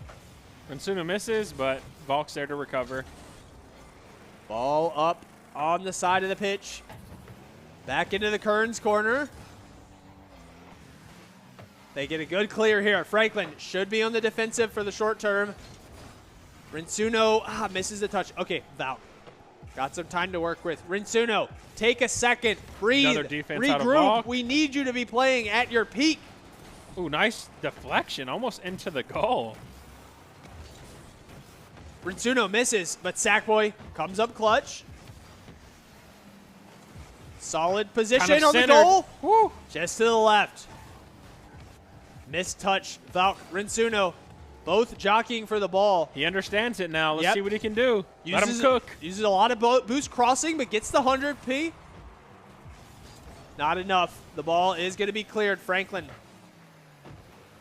Oh, no. Okay. Demo coming in. Quick 2v2. Yep, Rinsuno and Sackboy. Got to make something happen here. Gav wasn't able to get a hold of that ball correctly. Ooh. I like what I'm seeing from Rinsuno. Starting to see that classic fire that we've learned to expect from this player. Goes, taps it forward. Gav, just misses it. So close. Extending that lead to 2 would be so big for Franklin. It's going to stay at 1 for now, but the ball back on the Kern side. Ghost, Gav. Oh, off the top bar. This unrelenting pressure from the duo. Kearns constantly on the defense, using every bit of boost they can. Rinsuno running out of boost. Rinsuno can't get 5 clear seconds to look at the ball. Franklin cuts him off every single time without fail. 90 seconds left. Franklin in the lead, 1-0. Somebody's always there to defend for Franklin, and they only have 2. How are they able to do this? Dangerous position right here. Great Juggled it timing over him. on that kick flip. Catches Carrying it, the dribbles ball. it. Oh, wow. Valk, big saves, understands how important of a save that was. 60 seconds left. Ghost again with the cooking alley-oop. again. Cooks it all the way into the goal. 2-0 for Franklin. That might be the nail in the coffin. Obviously, left. there's a chance, but man, that clutch. Made a Ghost quick is goal so here. crazy. Wow. Kearns need a quick goal here. Put the ball in Rasuno's hand. Put the ball in the air for Rinsuno. Yeah. Get up there. Let him get up. Gav contests everywhere. the aerial instantly. Rinsuno once again has to back off. Has to concede the offensive pressure. Rinsuno out of boost. Can't really do anything. Gav picks up 100. He's got room to work with now. What can you do when the team of 2 is just in complete control of ball time? Stay focused. Stay Diligent. That's really all you can do. Volk. Volk. Oh, Oh, off no. the top bar. They So need close. that. So unbelievably close. They needed that. 20 seconds left. The lead is 2 for Franklin. Kearns, you've got to go now. Honestly, what they needed was Volk to lock in and play the way he's playing these past 2 games the entire series. Brinsuno, get this ball in a few seconds and you might have a chance. It's not going to happen. Hit that ball on the ground. Yeah. Franklin with the massive, massive upset win in Game 5. Wow. Team of 2. Amazing, amazing play to the Franklin duo. Those stats, so solid the entire series, around the exact same score. Yeah. Same shots, same saves. Like, wow. They really came into their own in Week 6. I feel like they played awesome. They showed that there is a reason to keep them in the league. They've had adversity, but there is skill there. There's passion. I mean, I really feel like you've been out there with teams and been in that 2v3 position, and it's easy to lose motivation. It's easy to just clock it in and just, I'm just going to play. We're down 1. Who cares? We'll just let them beat me. Yeah, they literally lost the first game and then brought it back 1-2. Kearns made a brilliant fight there in Game 4, but ultimately Game 5 goes away at Franklin. Just keep fighting. Amazing stuff. Amazing sentiment there. Take that. You can apply it to all games, to all aspects of life. Just because the odds are against you, don't let yourself get down on yourself. Well played to Franklin. Kudos to Kearns. Pretty sure you guys are still in the playoffs, so there is room to make adjustments. Let's take a look at the leaderboard here now that we are done with our Rocket League competition. Week 6 is in the books. Our top 2 teams, Piedmont Community Charter and West Forsyth, they're going to hold down those undefeated records. And then the rest of our top 8. Wow, Franklin makes it in with that win. Yeah, Shelby, the 2 Gaston students, Rockingham, and then the 2 teams we just saw, Kearns A and Franklin A, get the last 2 slots at 3-3. Man, Franklin, I wonder, I did not tell Franklin that this match had playoff implications. But I don't know if they knew. Maybe they looked at the leaderboard and they just went beast mode, but gets them into playoffs at the last second, which is awesome. I mean, if they have a third person who's available for this weekend, this could be a big upset team. I mean, if I'm Piedmont Community Charter and that's the team that I saw just make it into the 8th slot, I'm worried. With only 2 people, I would definitely be worried. Yeah. Yeah. So, awesome stuff. Rocket League has been amazing this season. All the games have been super awesome in this regular season. Thank you guys to all the students for playing in this regular season. If you made it through to the playoffs, you've got a lot of stuff coming up ahead. If you didn't make it, still thank you. I know, most people who compete in this league aren't going to make it into playoffs, so we appreciate you all for everything you did, all the competitions, being there with us on those weekday evenings and being with us here on the broadcast. Yogi, you have anything to say to the students? Just thank you for participating this season. Way to adapt throughout your season, way to improve. Make sure you keep that up. Like conference championships this weekend. Yeah. If you didn't make it, there's always next season. Come back, play the games we will have next season as well. Those are not released yet, but hopefully soon. Definitely. And, yeah. Yep. Awesome stuff there. If you're curious about the conference championship and stuff for this weekend, that will be live on YouTube. We'll be doing college football and Overwatch on Saturday, and we'll be doing Rocket League and Super Smash Brothers on Sunday. It should be going pretty much all day from around 11:30-ish to noonish, all the way in through till finals later on in the evening. So a lot of awesome esports action coming your way. We're going to see our region, the western side of things. We'll get to see Sandhills and CMS for the first time. I'll be on desk commentating. Yogi, this will probably be the last time we see you, so it's been an awesome season. I've enjoyed commentating with you. It's been a blast. Overall, absolutely. Great season, everybody.